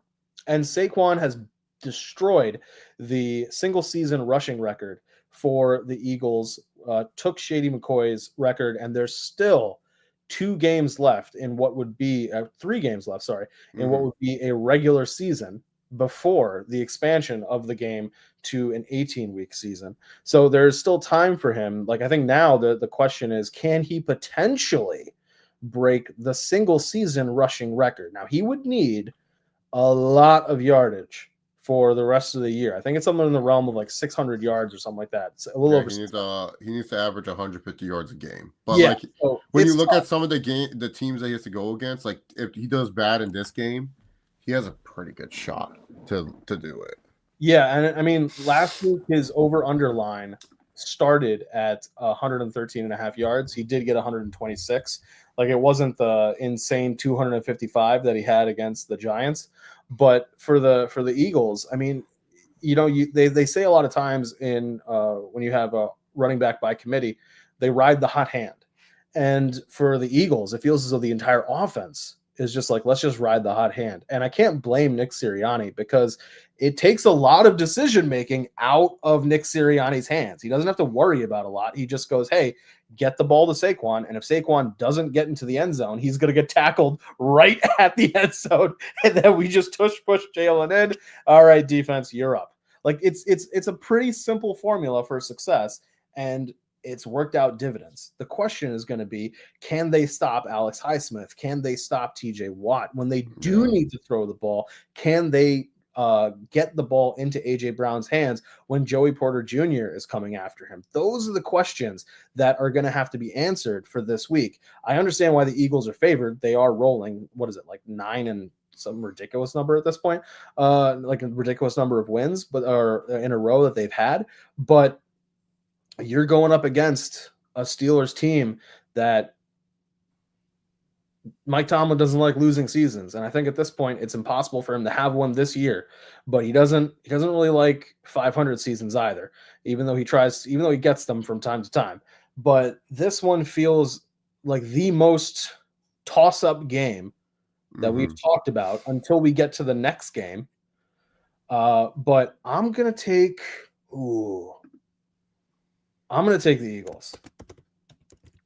I just think that over the course of a game, Saquon Barkley has the ability to wear down the Steelers defense enough that, like, because what I'm saying is this: if on Monday morning you looked at the box score and it said Eagles 23, Steelers 20, you'd be like, yeah, that kind of makes sense. Yeah. And that's kind of what I can see on this one. Yeah, I'm with you with the Eagles, because I think the teams that can beat the Steelers are like the teams that can actually control the clock, run the football, slow down the pass rushers, make sure that like TJ Watt and Highsmith don't think you're passing all the time.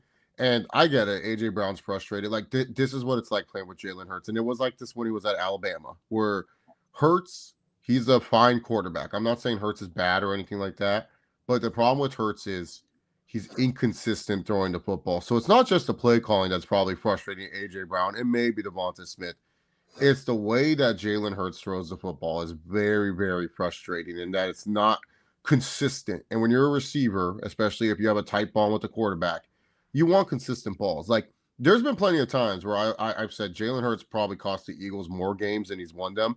Like look at the Super Bowl against the Chiefs. If he throws that ball in stride, Devonta Smith walks in for a touchdown. But he throws it behind Devonta Smith. Devonta Smith has to adjust, makes a great catch, and then he falls short. Eagles did eventually get a touchdown in that game, a touchdown in that position, but they have to drain more clock just to get that touchdown. So that's where I'm saying it's like with Jalen Hurts, it's like it's frustrating because he's so inconsistent how he throws the football. And then AJ Brown, AJ Brown's one of those head case receivers. You got to understand that, like, when you have a guy like AJ Brown on the team, one of the reasons why he left the Titans was the same reason. He got frustrated with Tannehill. Like don't let the I want the money. Don't let that fool you. The Titans let him go because of the fact that they knew it was like he wasn't going to be happy with his role, because the Vrabel pretty much told him, hey, get with the program, be a team player, and AJ Brown wants his touches, because that's what AJ Brown believes. If I don't get my touches, I don't get that, then I'm not worth my money and stuff. And so don't let this, he wanted his money, that's why he left the Titans. No, Titans traded away because he wasn't happy with Tannehill. He didn't want to play with Tannehill anymore.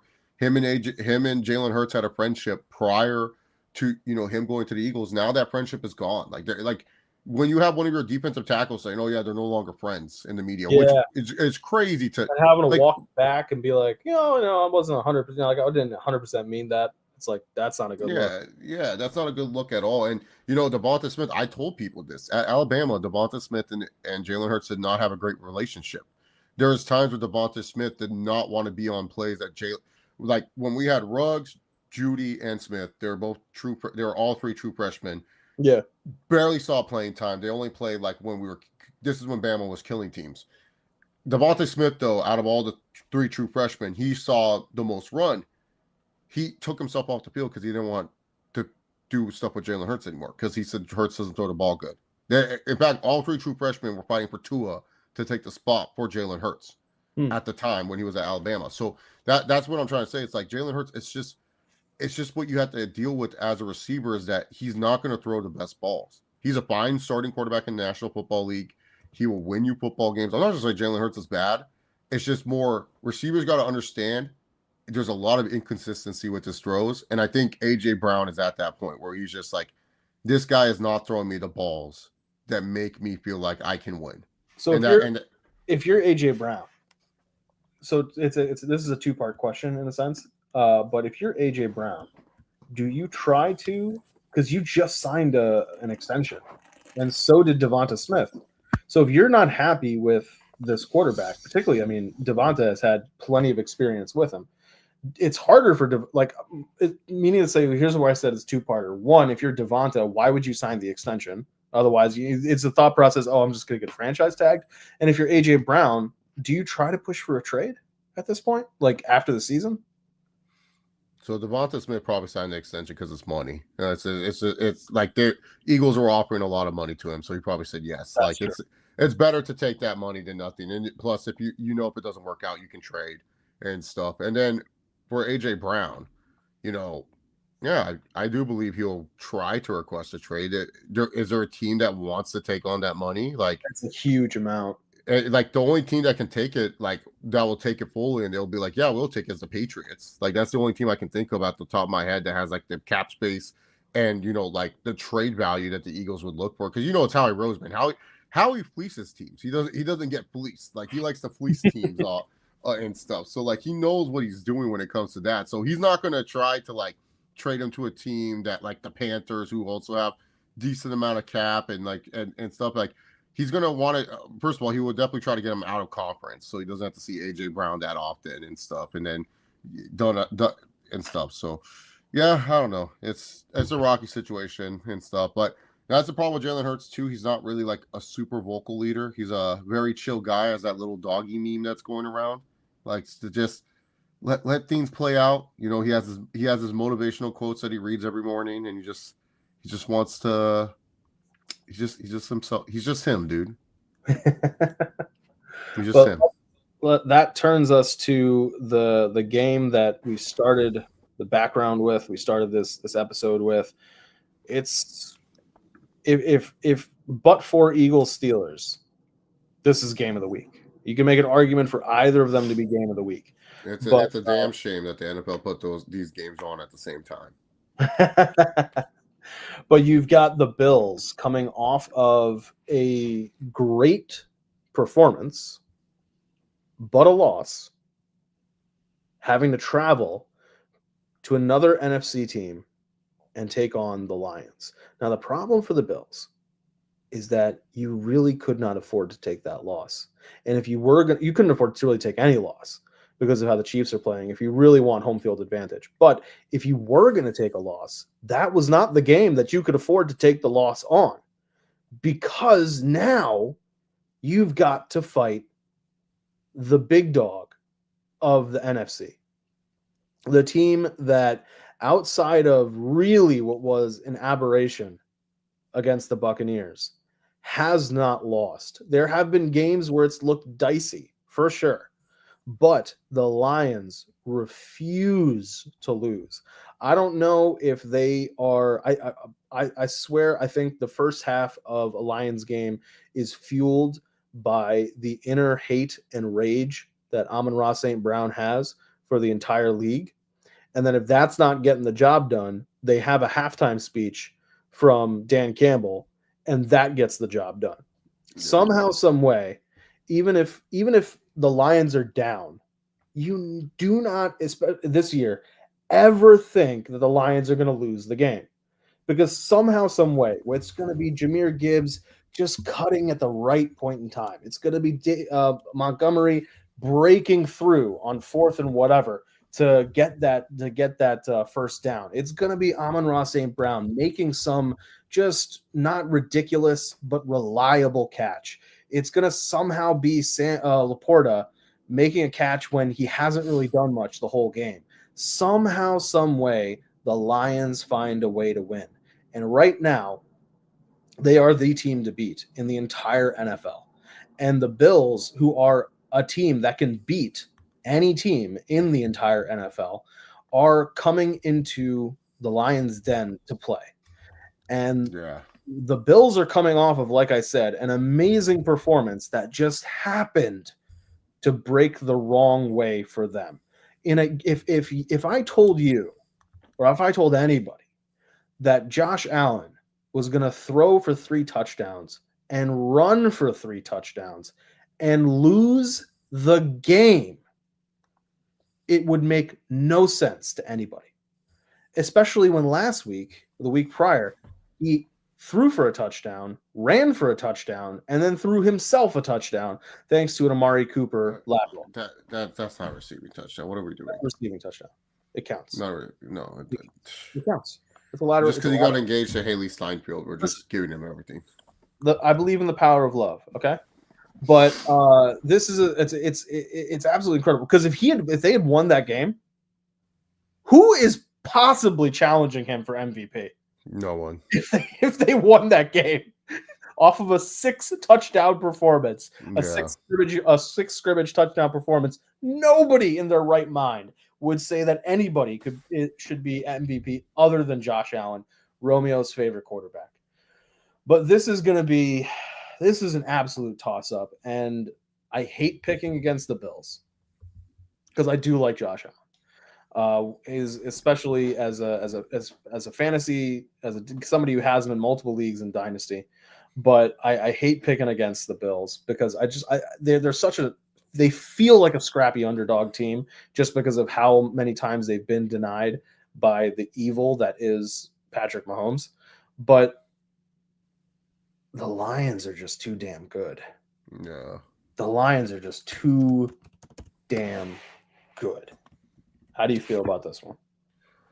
I don't think it's much of an upset, but I think Buffalo gets right this game. And then the final week of the season, Lions and Vikings, winner gets the first seed. Both these teams, I feel bad for the Lions because literally they're having like such a tremendous season. And it's just like the Vikings just won't go away.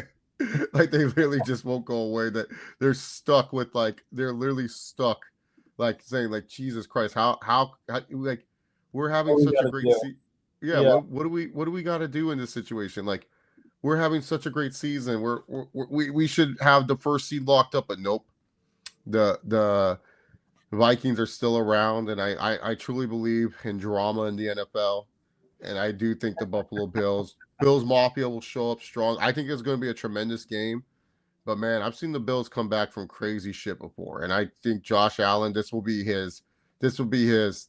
MVP game. Like I also see Jared Goff, because he's kind of sneaking, like he's not in the MVP race to me, but for most of the pundits, he's sneaking back in. And it's just like we saw what happened last time he was trying to sneak back in. He threw like 5 interceptions. Despite the Lions winning that game, he threw 5 picks.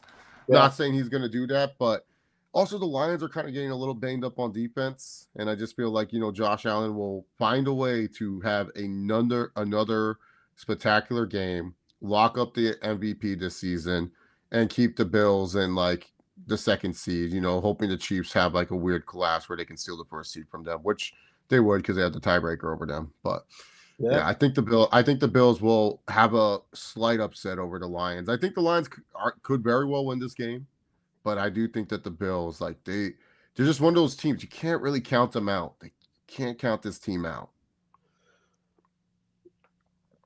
This is Mike, why couldn't we call this game, Mike? Why does Romo get all the good games? We got Jordan Love, Geno Smith, Mike. Actually, no, I don't think that's I think it's a Fox game. I think it's Brady. What?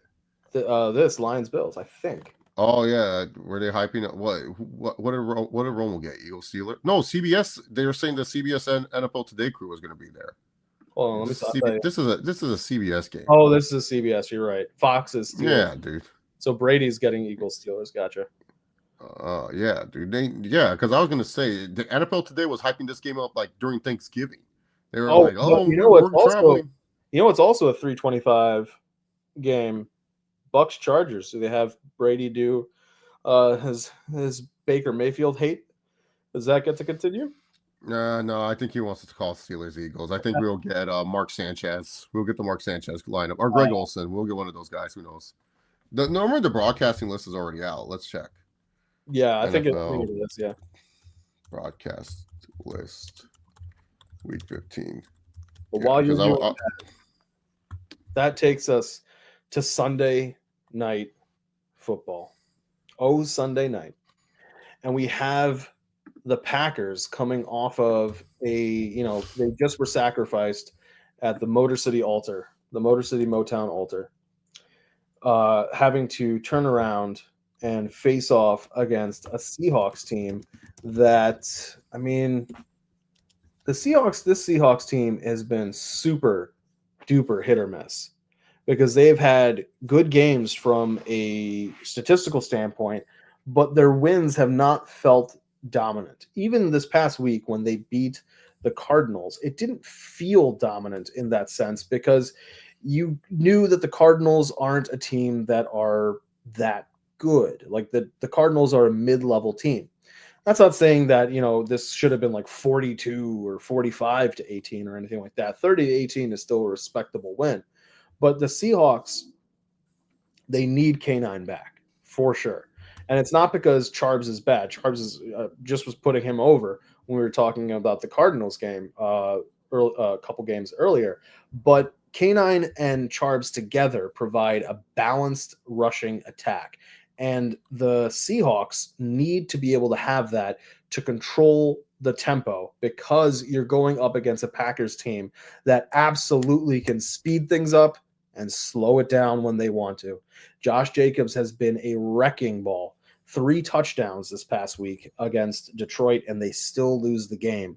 But the question is he, even if he doesn't do that same performance this week, he's going to be doing a lot against the Seahawks defense, which has not been the best. They've picked it up here and there. They've done a few things here and there, but they've also allowed a lot of points. So the question is going to be Packers, Seahawks, really who gives more? And for me, it's the Seahawks.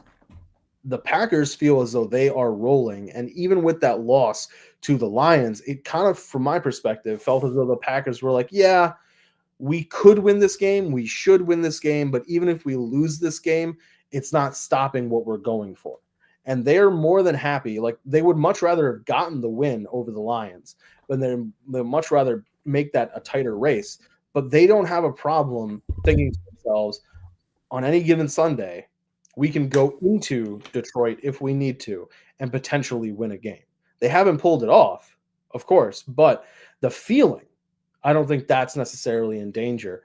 I'm going to take the Packers on this one, but it's kind of one that I would sort of like to see the upset, not because I want anything, untoward for the Packers. It's more because I just would like some clarity with the NFC West.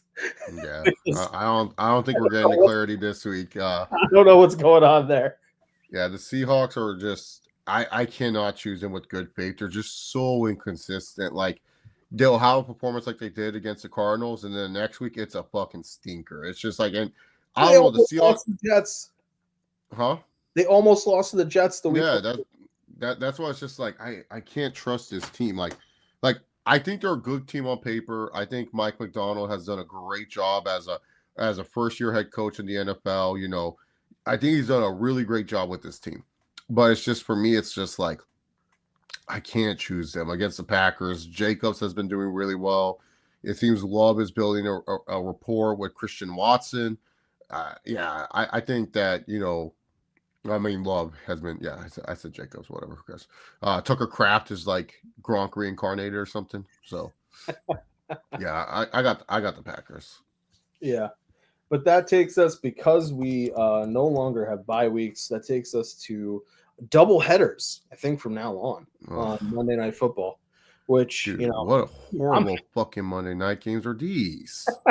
No, these are, this is the thing. I like these. I like the first one at least. Because you get to see, especially if you're a fantasy player, you have Addison, Jefferson, Jones on one side, a lot of people starting Darnold, and on the other side you've got DJ Moore as a potential, really not there, but let's talk about that, because the Bears are going to be traveling to Minnesota to take on the Vikings. Now, lest we forget, it was not that long ago that the Bears were hosting the Minnesota and lost in overtime off of a field goal. They just needed a field goal, and they couldn't get the job done.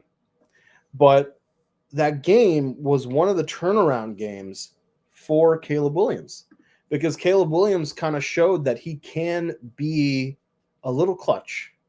He can be a little clutch. And all of a sudden, some of these games started feeling a little bit tighter.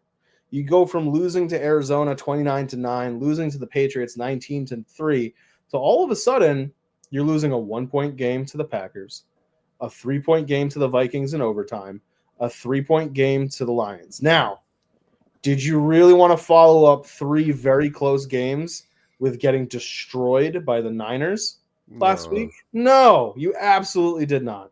But the problem here is what's going on with DJ Moore.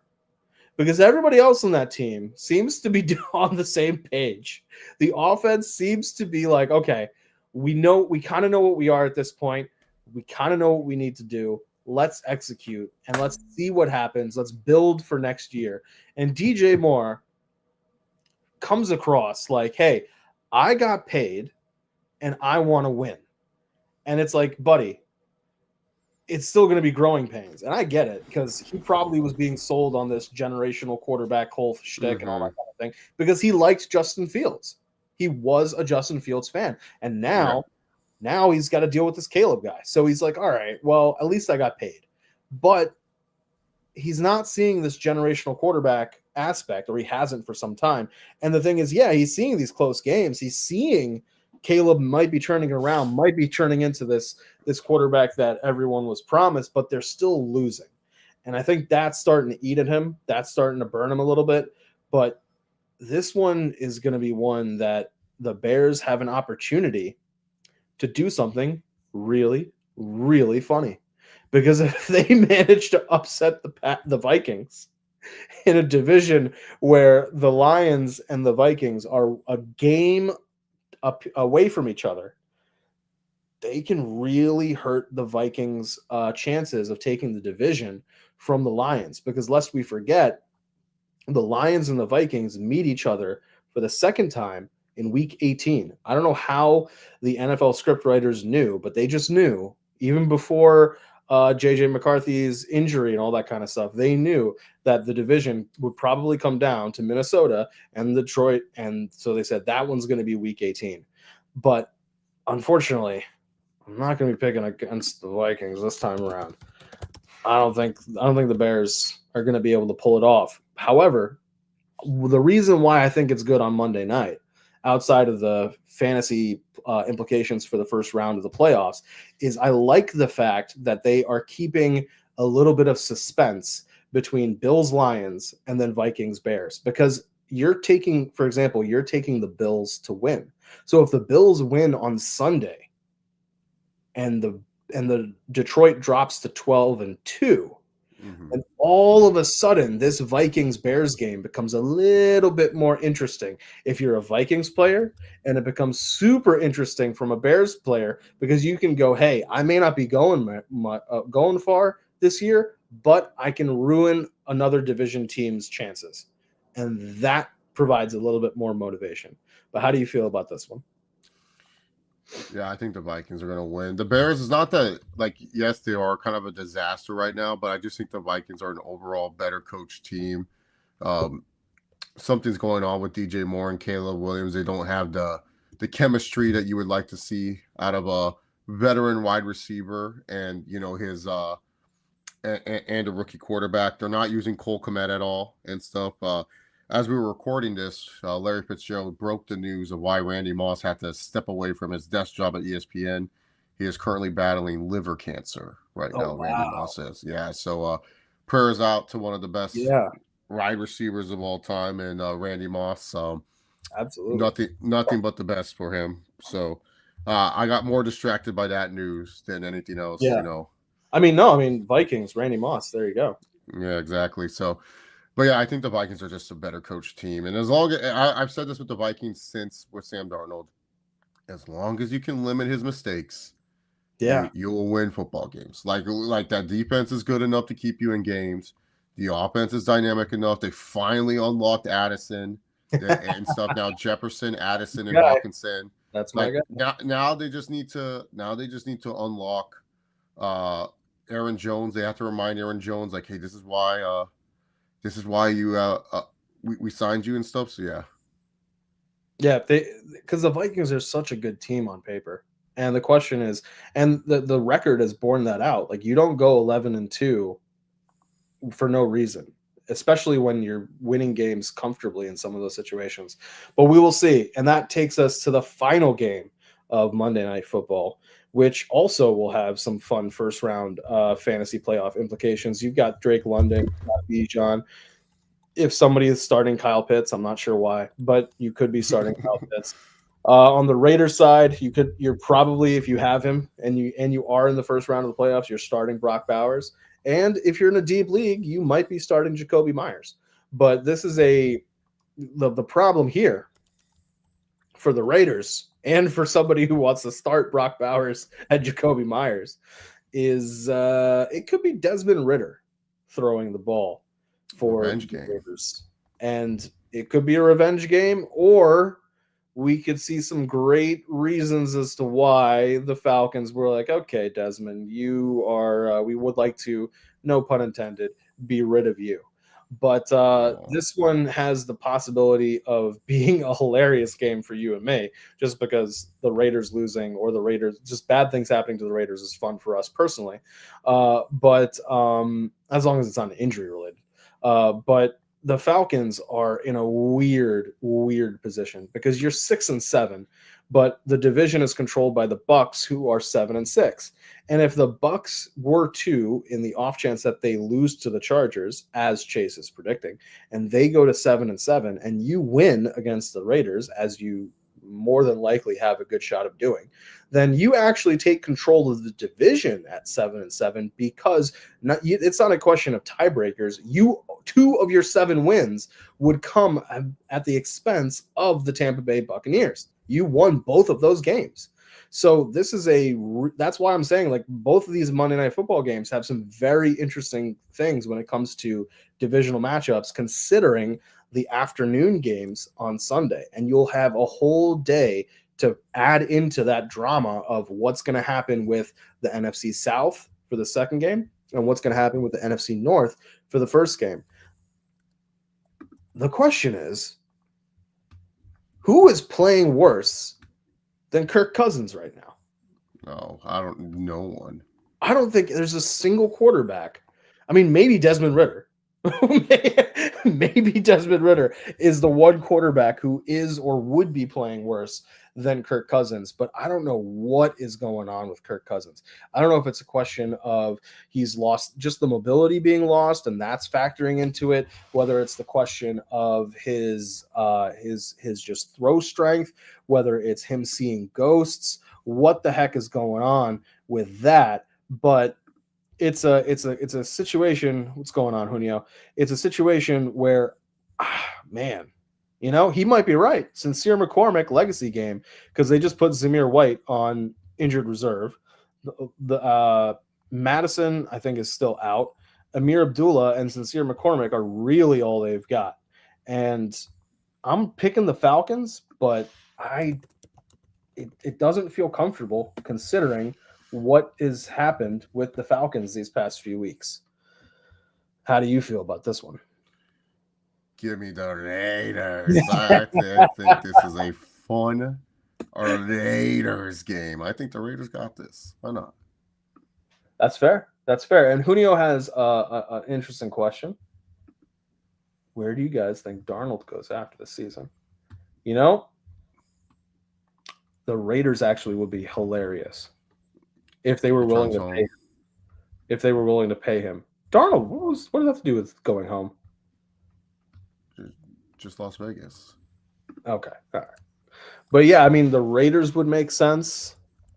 It's weird because you could see, I mean, I don't think Darnold would want to do it, but like as a landing spot for him that could pay him, the Giants, but I don't think he wants to come back to the New York area, deal with the New York media again, deal with just MetLife in general. But I don't know how many, I mean, how would you feel about Darnold going to the Titans, for example? What's the point? Like, you're just getting. I know Darnold's been playing well, and there's going to be a team. Well, no, because the reason why I'm saying it is the Titans is because like there's not that many teams out there that actually need quarterbacks. Like, it's really just Raiders, Titans, Giants. Like, he's not going back to the Jets. Yeah. What other team really needs a quarterback? No, I mean, he could go to, but teams are going to just overpay him because they're not in love with this QB draft class, and they're going to just pay him like the bare minimum to be a starter. Like, because the Vikings obviously are like, look, we got JJ coming back. They probably, if anything, will just bring back DJ Daniel Jones for one more year. Like they'll just Yeah. have a, they'll just say like, hey, look, come back for, and also upside wise, let's be real. I know Daniel Jones has been bad, but there's more upside with Daniel Jones with Kevin O'Connell than Sam Darnold. The only reason why he hasn't pulled Sam Darnold is because Sam Darnold's still playing well. If Sam Darnold starts sucking, he's putting Daniel Jones in right away. Like Kevin O'Connell feels comfortable with Daniel Jones as his quarterback. Daniel Jones is like what Kevin O'Connell likes in his quarterbacks, like someone that can move around, can do a little bit of everything. And he will, like, Darnold's not as mobile. Like, you notice how Kevin O'Connell, he loves his play action bootlegs. He loves bootlegging his quarterbacks, giving his quarterback an opportunity to make plays with his feet. So Jones brings that. That's why McCarthy was perfect for a Kevin O'Connell offense, because that's what McCarthy's great at. He's great at improvising. So Darnold, he's going to ask for too much money. He's not going to ask for backup money. So a team's going to sign him. That's I what think the that's so. Giant. So I to think the Giants. I think it's the going to be the Giants. Giants. Yeah, Yeah, I because think it's either Giants or Raiders to me. yeah, because like the Giants, I feel like they're gonna just be like, you know what, we will draft a quarterback, but we will pay for Sam Darnold too. Because like I feel like this: if the Giants draft Shador, they won't sign Sam Darnold. But if they draft someone like Cam Ward, they may view Cam Ward like a Michael Penix, where it's like, But see the question there is that you'd have to be signing him before the draft happens. There's yeah, no but I think if we see the Giants sign Sam Darnold, they're gonna go with Cam Ward, because they're gonna view Cam Ward like Michael Penix. They're gonna be like, okay, like we don't know if this guy's good yet. Maybe he's 2 years away from being an actual starter in the NFL.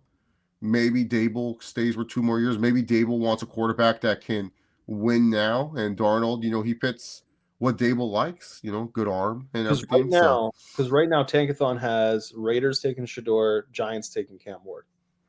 Yeah. At So one and if the Giants like they know they're gonna get Shador, then yes, a Darnold would go to Las Vegas or a Tennessee or something like that.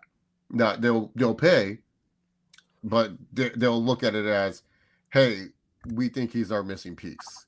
Mm. Yeah, but I feel like if you're the Giants, like you're gonna get a Sam Darnold, because like Cam Ward is one of those guys. Like, yeah, he's very talented. He's going to be hopefully a good young quarterback in the NFL. But like you want to at least have some depth at the quarterback position. I mean, what you have Tyrod Taylor for another? No, wait, they don't have Tyrod. Tyrod's on the Jets. They have Drew Lock for another year. So it's like DeVito seems like he just stays on the roster, no matter what. Yeah. Yeah, it's an interesting thing because like the landing spots for him are like kind of like what would you there's not many teams out there. Like every team either seems like they have a quarterback or they have enough of a project quarterback that it's like, what do you need Darnold for? Like Darnold seems like he's definitely revitalized his career. It just kind of sucks for him because he's revitalized his career during a time period when teams don't really need quarterbacks. Like we just had 6 go in the first round of the draft this year, and if you're gonna be a team that needs a quarterback, you probably got it already. So why do you need to get another one? Kind of is the problem. So yeah, it's an interesting situation. Oof, I don't. Yeah, can we think of what? Yeah, I don't know. I don't think there's another team that really needs a quarterback outside of the Raiders or the Giants. Could you see? Actually, hold on. The Browns. What do you think of the Browns? You have to pay Darnold and Watson. Well, I mean, I think they're gonna try to find a way to just eat the dead cap. I don't think they can trade him, but like I think they try to find a way to eat the cap and move on, because it is a couple years now removed from when you did the deal. So like the dead cap hit, you can kind of move it around a little bit. Maybe is that an option? I wonder, because that, I mean, to me that would be a great landing spot for him and for the team. Like that's How do you feel about that one?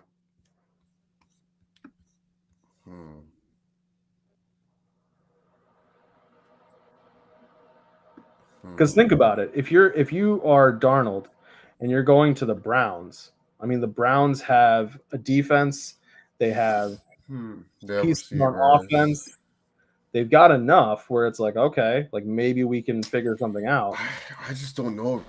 I feel Cleveland's just committed. They're so they have to be committed to Watson. Like Stefanski would have to. I don't know if it's possible with Watson's contract. That's the thing. I just don't think it's possible with Watson. That's fair. That's fair. Yeah, it's just that Watson contract's horrible. Like what? Yeah.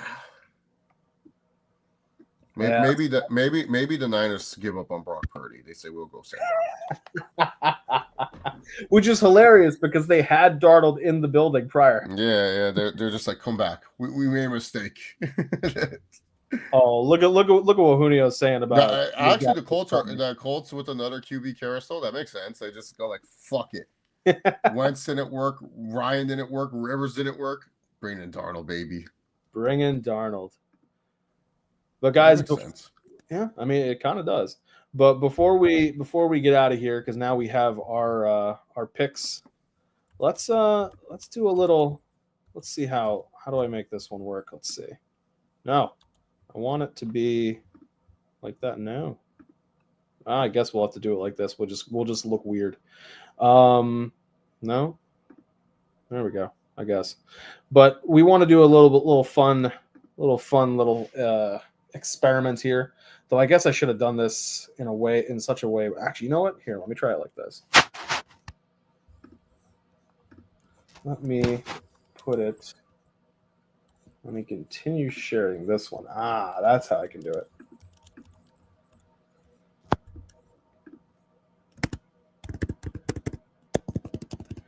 But we wanted to try to see what are our thoughts on this interesting question.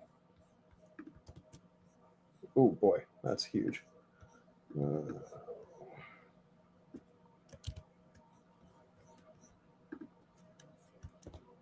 There we go.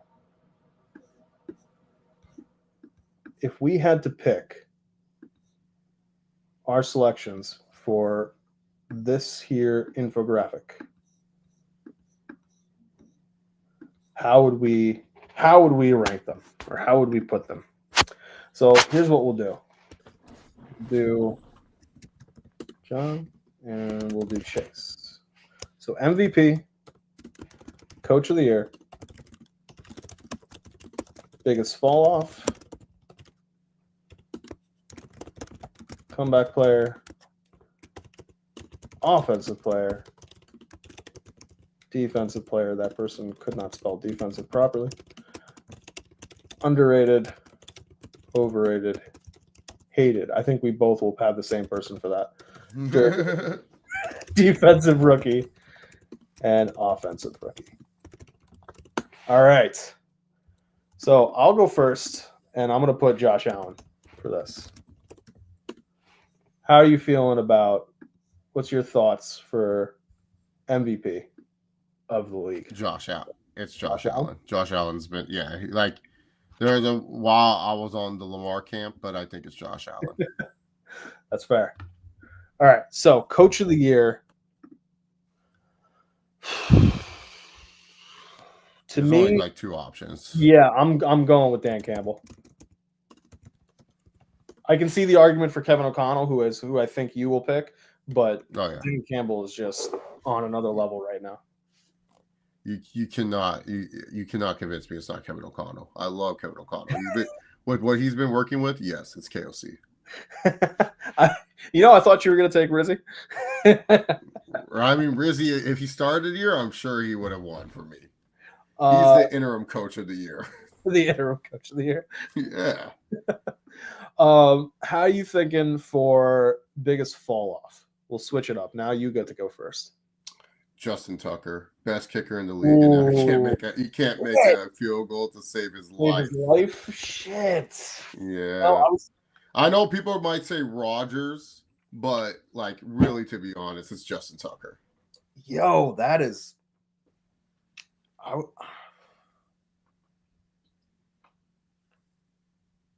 Yeah, I don't know if I can't think of I don't think I can come up with an argument for that one. Yeah, because he But went from the best automatic kicker of the year to now he can't make anything. So Junio is saying Saquon, his coach of the year. He's agreeing with you. KOC, Mm-hmm. comeback player of the year. DeMar Hamlin again. No, He did come back from the dead. He didn't even win. Joe Flacco won comeback player of the year.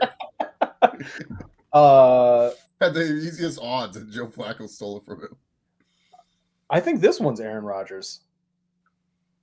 Like, who else really came back from a serious injury and has been playing? Like, the only other real option I could think of would probably be Kirk Cousins, but J.K. Dobbins. Yeah, but then he got injured again. Sam Darnold. Joe Flacco literally came back because people wrote him off. It's like they were like, he's too old to play in the league. Darnold is a. I'll go with Darnold. Yeah, I'm going with Darnold. Offensive player of the year, Saquon. I'm going Saquon. I'm going against the grain here. I'm going with Jamar Chase. Ooh, that's a good one. I think he's so key to what the Bengals do offensively. Like, yes, Saquon's key to the Eagles, but I don't think Joe Burrow has these numbers without number one catching the ball from him. That's true. Defensive player, I kind of want to go TJ Watt. I'm going against the grain with this one. Personally, in my heart of hearts, Pat Surtain, but like I get it. That's who my defensive player of the year is. Like TJ Watt is great. He's terrific. But there's a lot of games where TJ Watt does he does the John Cena you can't see me. Like it's a lot of crucial games where TJ Watt will disappear and stuff. But to me, there's not been one game where it's like you know when Pat Surtain's out there, you can't throw it to that side of the field. It's like that's true. Completely impossible. It's so funny. Did you see the breakdown comparison where it was like when Pat Surtain was guarding Jerry Jeudy, when anybody else was guarding Jerry Jeudy? Yeah, no, but that's what I'm saying. So, like literally the only game, there's only 2 games Surtain missed, and you could tell the Broncos missed what he did on the field. Like he missed the first meetup with the Chargers on the first play against Ladd McConkey, and they threw to him, and he stopped Ladd short. And then the Saints game because it was a short week. But when Surtain is playing and he's healthy, it's like that whole. It's like Revis Island in his prime. That whole side of the field is just like you can't throw to that side of the field. And I feel like yes, TJ Watt is important. He gets the stats. Surtain won't get the stats, but you got to look at the coverage impact that he brings. If we use Pro Football Focus and all these nerdy numbers for everything else, where's the love for what Surtain does on the other side of the field? Where's the love of him locking down literally anyone that he faces, the amount of yards that he gives up as a number 1 corner in the league? Like, yeah, he won't get the interceptions. Yeah, he won't get the tackles. He doesn't get the chance to get the tackles. He doesn't get a chance to get the interceptions because they don't throw to him. They avoid his side of the field, and I think that's just as important as the sacks. And hey, if we're going to give credit to, sacks, where's Surtain's credit? Maybe his coverage is the reason why the Denver Broncos defense is the number 1 sack leading team in the league. Like I think Surtain for me is defensive player of the year compared to, yes, TJ Watt numbers wise. Yes, he's had a lot of big time crucial turnovers for the Steelers, but that Browns game, what happened? Can't see him. Didn't do jack shit. Garrett was the guy there. Yeah, Myles Garrett outplayed him, and I don't hate TJ Watt at all. I think he's a tremendous player. He's the heart and soul of that Steelers defense. But to give this credit to what Pat Surtain is doing for this Broncos defense and what he brings to that team, we got to count that. Like if Stephon Gilmore got that much credit when he was with the Patriots doing that, how come PS2 is not getting the same credit? And Stephon Gilmore won a DPOY based off the fact that teams were barely throwing to him and stuff. Like I know people are gonna be like, well, look at the stats. It's like, yeah, you can look at the stats for Pat Surtain. Yes, they're not the greatest, but look at the raw stats that he brings to the table. And I think that's why I consider him the defensive player of the year. Like, will he win it? No, but I think if I was voting, he's definitely my favorite. So Underrated, I think for me, would be a tie between Joe Mixon and I want to say like Tyrone Tracy, just because of what they are doing with their teams. Like that right now, because the quarterback can't really get the ball to Malik Neighbors, that entire offense is Tyrone Tracy, and it has been for some time. And on the flip side, Joe Mixon is sometimes single-handedly keeping teams in the game, keeping the Texans in the game. However, I could see a very valid argument for underrated is David Montgomery, because that dude is going through trenches sometimes and slogging and getting a couple yards here, a couple yards there, and it's doing what needs to be done to get it to a position where the teams have to come up, and that's when Goff throws the ball, or that's when they get Gibbs in there, and all of a sudden offense is clicking. But I'm gonna go with a tie between Mixon and Tyrone Tracy. Yeah, I think I'm gonna give this one to definitely Joe Mixon. I don't think he gets enough love or credit as the running back in this league. Like a lot of people, like there's a lot of running backs that get the credit. But I feel like sometimes with Mixon, it's just kind of like we forget that he exists and stuff. So I'm just like, how this guy's doing like, and especially in this year where like Saquon's killing it, Derrick Henry's killing it, and it's just like, oh yeah, what about Joe Mixon? It's like, hey, what was he doing? It's like I just feel for him, it's an underrated season and stuff. Other players I like to shout by Junio Christian Gonzalez, but really, to be honest, he's still developing as a player. But he is a good young player and stuff. So. Overrated. There's a lot of overrated players in this league. Yeah. This one is a little bit tougher. Jalen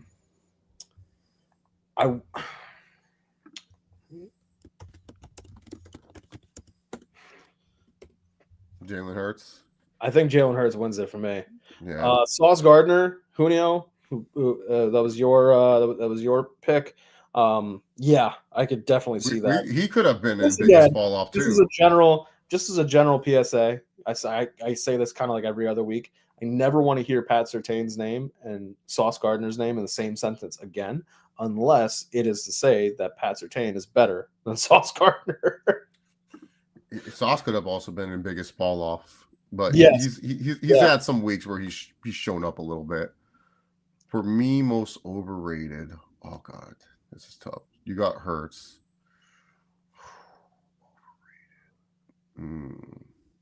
This is tough. You know what? I'm going to go with the offensive lineman, Orlando Brown Jr. This guy was supposed to be signed to protect the blind side of Joe Burrow, and this guy stinks. Like I'm sorry. Like and for this player too, bitching and moaning when he was on the Ravens. Oh, I should have been a right tackle. I should be the left tackle, not a right tackle. I don't want to play right tackle. So they traded him to the Chiefs. He was okay on the Chiefs. Or no, he signed to the Chiefs or traded. I can't remember. He goes on the Chiefs. He ends up doing well.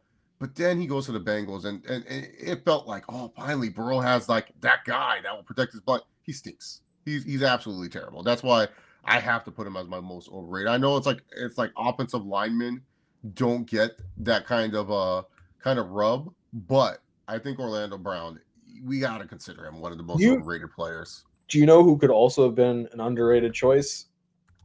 George Kittle. Yeah, Kittle. Kittle is single-handedly keeping that offense alive. And same with Juwan Jennings. But Kittle a little bit more. I almost chose Debo as my most overrated because, but like I was like, bro, there's some offensive linemen that are just like for underrated. I almost chose Trey Smith from the Chiefs, but I don't think he's that underrated. I think people know he's really good. Look at this from Junio. I feel like with CJ Stroud, we can't call him overrated. It's like we're disappointed in him. Like we're disappointed in him. Like it's not like like I was saying earlier. Like if it was a situation where you had Stephon Diggs last year, and now you don't have Stephon Diggs, and we're seeing this, then I'm like, okay, maybe they're like, but you didn't have he wasn't on the team. And there were games last year where you didn't have Nico Collins, and there were games where you didn't have Tank Dell, and there were games where you didn't have either of them. And he was still doing really, really well. I just don't know what the hell the situation is this time. So yeah, disappointed, I think, would be the way I would classify CJ Stroud right now versus overrated. But hated, I think you and I are both going to be on the same page for this one. Oh yeah, easily. Just put his name down. Dirtiest, I think this has got to go to that Texans player. Oh yeah, Al-Sayer. I want to make sure. I want to make sure. Al-Sayer. He used to play for the Niners. I remember him from that. Yeah, that hit was not safe for the league. It was who was the player that killed freaking Aiden O'Connell last week? Who was that? That is a very good question, and I don't remember off the top of my head. Yeah, because there was a player, he killed Aiden O'Connell too. Aiden O'Connell. What happened? Like, got an air cast and stuff like that.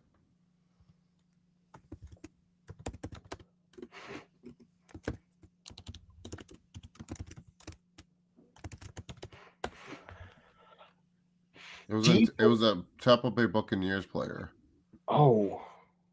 But yeah, I think Aziz Al-Shaair is definitely the most dirtiest player in the year right now. I mean, and then he doubles down on it. I'll be the villain you want us. Yeah, like I'll be the villain. Yeah, like what the fuck? What are you, WWE? For defensive rookie of the year, a part of me wants to go with either Jared Verse or Quinion Mitchell. But you're better than me when it comes to defense. So I'm gonna go with Jared Verse, but like I admittedly am not the best when it comes to it's Jared Verse. This guy has literally just been he is such a game wrecker and stuff. Like out of all the defensive rookie of the years, it's Jared Verse or it's the other two defensive rookies from the Eagles, Cooper DeJean, and then also and then also Quinion Mitchell. I think Mitchell, he might edge out Verse in real life, but I think Jared Verse has definitely, to me, just been absolutely phenomenal for the Rams, and he's been such a key contributor. You know, like he just flies all over the field. And I got him as my preseason defensive rookie of the year bet. So I'm very happy. Yeah, I was in love with him. I said, yep. And stuff. There's a world where him and Aaron Donald are on the same line, and it would be fucking insane. But yeah, I do like Jared Verse a lot. You know who's had a pretty good rookie year from a defensive standpoint is the Colts guy, Latu. Yeah, Latu is pretty good too. And then shout out to Tar Heaps still on the Chargers. One of the second ranked corner in coverage behind one Pat Surtain. Hey man. It's a beautiful thing to be. Also, shout out to Cam Hart too. Cam Hart's been playing really well for the Chargers as well. It's a beautiful thing when you've got the Chargers and the Broncos having two of the best, if not the two best defenses in the league, and they keep losing to that fucking asshole. But I'm gonna let the absolute homerism take over here. Even though I if anybody said Brock Bowers, I'd be like, all right, yeah, no, I completely see it. But yeah, this is where I have to eat crow. I don't want to choose any of the quarterbacks because it's easy to choose them. Yeah. You do have to eat crow on this. Yeah, I gotta choose Brock Bowers. I was so wrong about this guy. I just felt he was a big white tight end. You were trying to talk me out of not trying to get him in Dynasty. That's I was so wrong. I thought Brock Bowers was going to be another big tight end drafted early just because he's beating up calm majors on Saturdays. But no, this guy is really fucking good at football. At the tight end position, what he is doing is so remarkable to me. Like, he won't win the award in real life because it's just like Daniels and Knicks have like there's just the better odds because the quarterbacks they throw the touchdowns and stuff. But what Bowers is doing in terms of receiving, receptions, just the offense for the Raiders, he's so key and he's so impactful. Like, and you got to look at who's throwing him the football. It's not like these world beaters are throwing him the football. It's Gardner Minshew. It's Aiden O'Connell. If the Raiders going to find a way to use him well, like they design plays for him. If the Raiders get a quarterback, we're in a Dude, little bit of trouble. No, Bowers is legit scary. It's just like it's like all you need for Bowers is you just hope Jacoby Myers doesn't fall off a little bit. Like Right. having Myers as like that veteran, like I can get open at any time type of guy. Like, oh, I'm going to be in the end zone type of guy. Perfect. Now you just need that one wide receiver that's just like a legit threat and a quarterback that's capable enough. And you know And it's just what's frustrating about it is that with Michael, not, and I don't mean Mayer. frustrating in a bad sense, because like I fully understand he was going through mental health issues and all that kind of thing. I just mean frustrating from like a God damn it, we got to play them situation. But like Michael Mayer and Brock Bowers, the ability of the Raiders to run 2 tight end sets if they get a quarterback is going to be super annoying. Yeah. They have to defend against. There's people saying like, oh, the Raiders should trade Mayer. It's like, no, they shouldn't, because they haven't had a chance to really unlock what they have with Mayer and Bowers. And Mayer's still like Bowers. The only thing bad about his game is just like that's a good shout, T. Higgins. Like, but I think the Patriots will outbid for T. Higgins. Like they're gonna, they have the most cap space. Drake May looks good, so I can see it. But Brock Bowers, Michael Mayer, why would you break that up right now? Like, especially because you never had a quarterback. Like, Mayer is still a better run blocker than Bowers. That's the only weakness in Bowers' game, is that his run blocking is not the greatest. But Mayer is really good at run blocking, and so then later on, that's the beauty. That's the beauty of a 2 tight end set, because you can run out of it and you can throw out of it too. Yeah, exactly. And yeah. even if Bowers, and the thing is, if Bowers just leaks out a little bit, that is enough for a play act to help on a play action, and that's more than enough to help on a run, because you don't know whether it's going to be, especially if you want to start running RPOs, you don't know whether or not it's going to be a short pass to Bowers that he's going to take for an additional like 10 yards run after catch, or if it will be the run through either, let's say, they keep Sincere McCormick, or they get one of these running backs that are going to be coming out in this draft. Like some of these guys are going to fall to that 2nd, 3rd, 4th round. You've got, like, if you get see, look, listen to me. I think we're talking ourselves into Sam Darnold being a Raider. Yeah, maybe, yeah. Sam Darnold, T. Higgins, and stuff like that, crazy.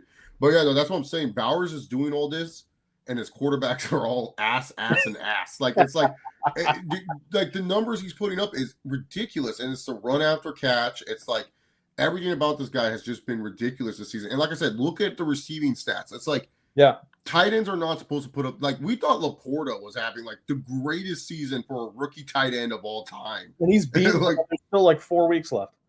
Yeah, no, that's what I'm saying. Like last year, we were all praising Laporta as the next Gronkowski, the next Travis Kelce. Who's going to stop it? It's like, dog, Bowers is doing this with bums. Laporta at least had has a number 1 draft pick, veteran quarterback, freaking Gardner Minshew, Aiden O'Connell, now Desmond Ridder. Like Bowers is just getting open, and that was my team when in that redraft league that I got the number 1 seed, and I ended up getting that. But I took Pitts early because I was like, in the off chance, like I knew I wanted to get Bowers later, but I was like, I can't run the risk of Bowers not being good the first year because of the Minshews and the Aiden O'Connells of the world.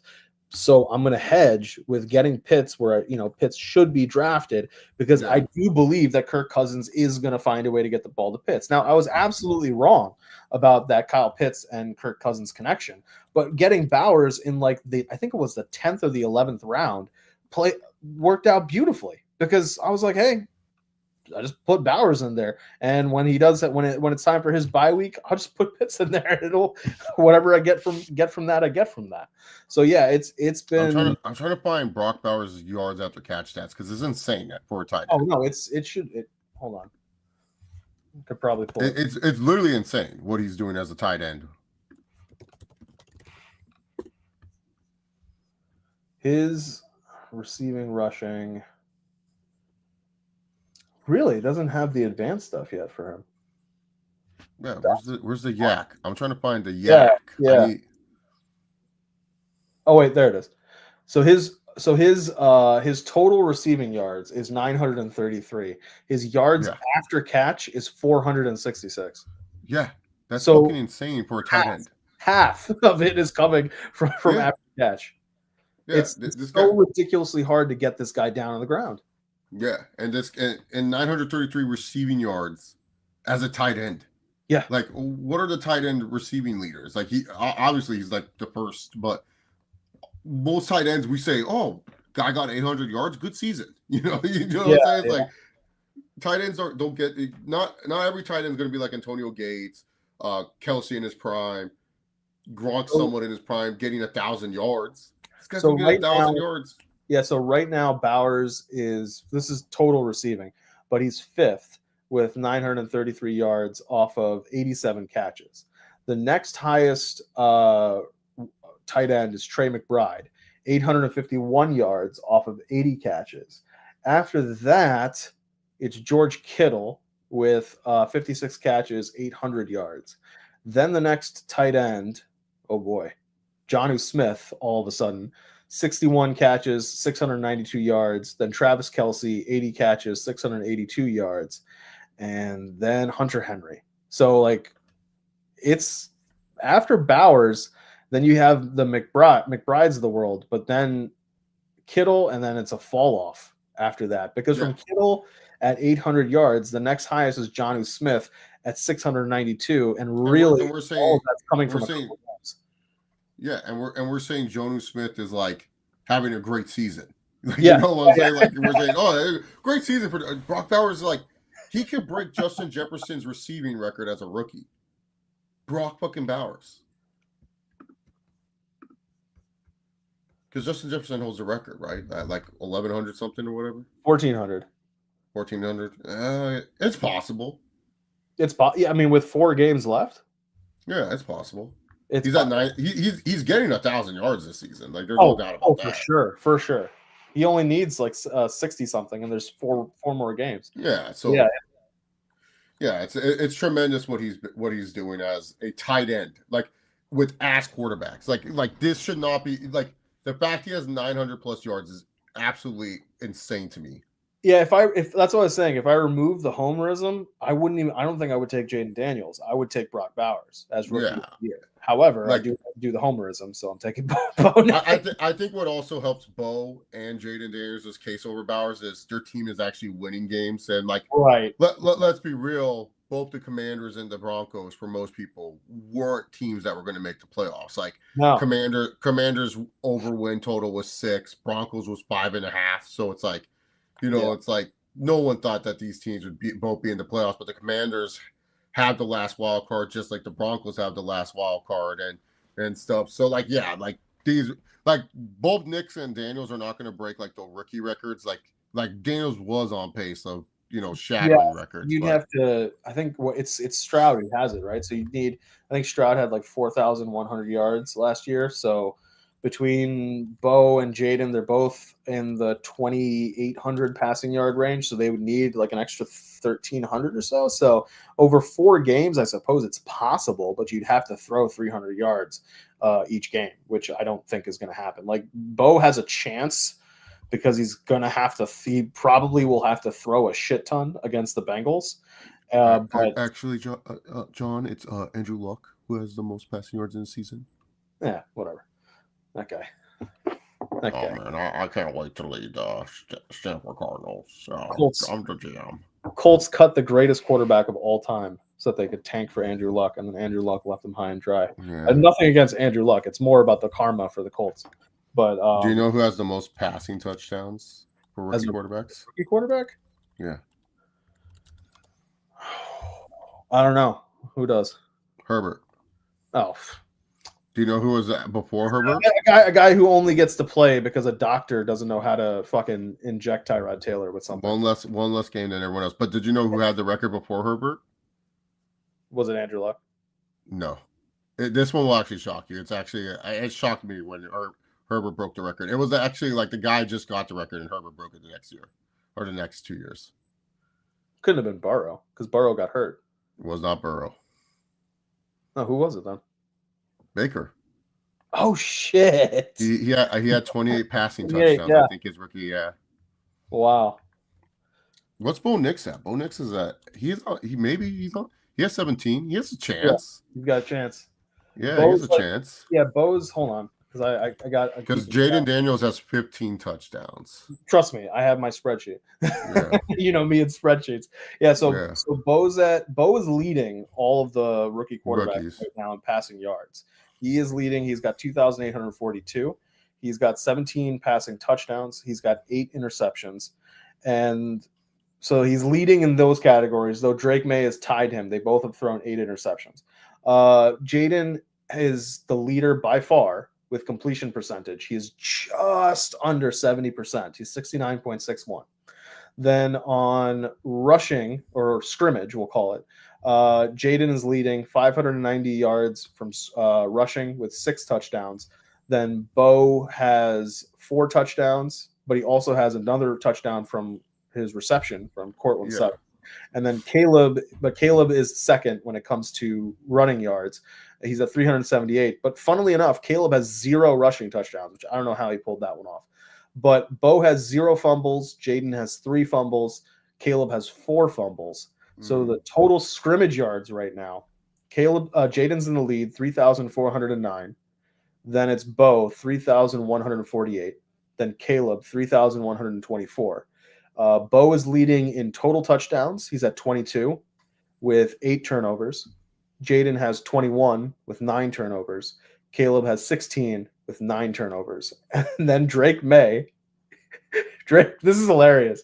Drake May has a scrimmage yards of 2,040, 12 touchdowns, and 8 total turnovers.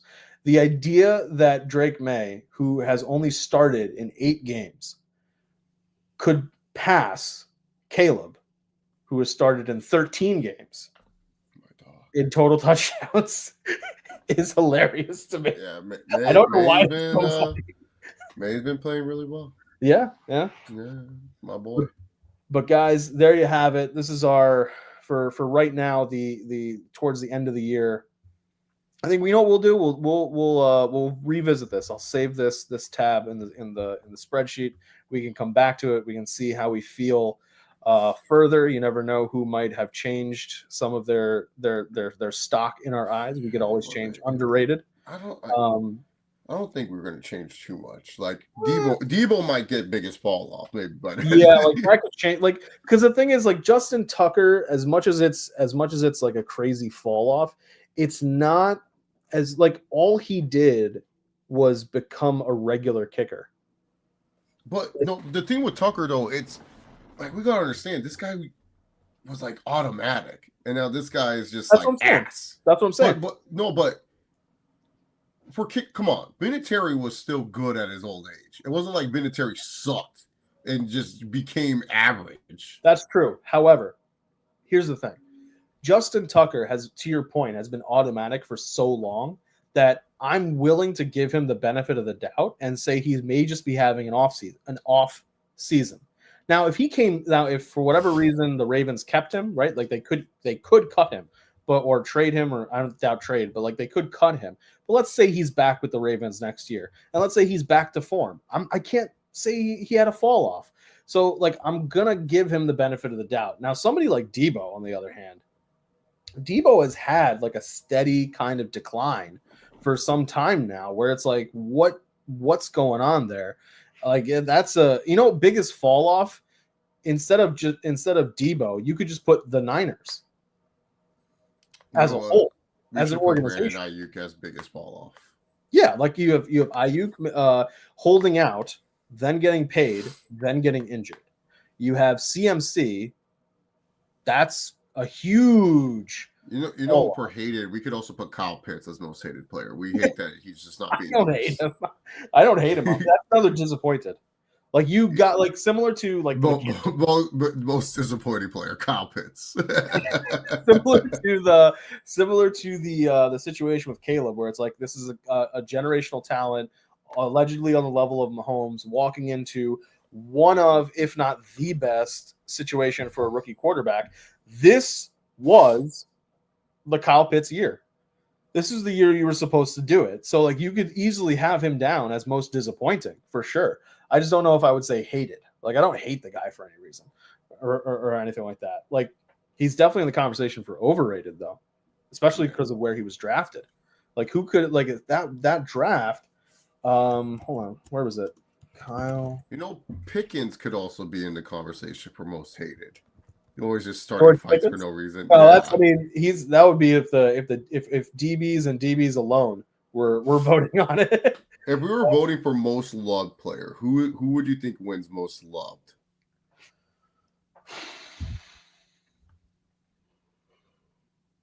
Like beloved. Like you never hear anyone say anything bad about this guy. You're like, everyone just loves this guy.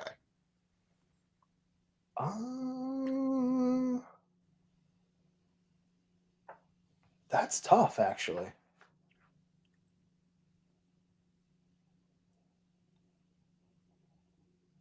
I might say George Kittle, because who really says anything bad about George Kittle? You think Mike Evans would fall under most loved? Mike No one Evans. hates Mike. Mike You're Evans like, would be no one hates Mike Evans. Mike Evans just puts up 1,000. Marshawn Lattimore might have something. Yeah, that's true. Yeah. But Derek Carr for 2 weeks. Mike Evans would definitely fall. Oh, you know, how do we not think of this guy? Puka Nacua. Who hates Puka? Cooper Cup. Cooper Cup hits Puka Nacua. No, I'm talking about fans that watch the game. No, I don't. There's no fans that hate Puka Nacua. Like, come on, kid is a baller. He doesn't say like he's a good guy.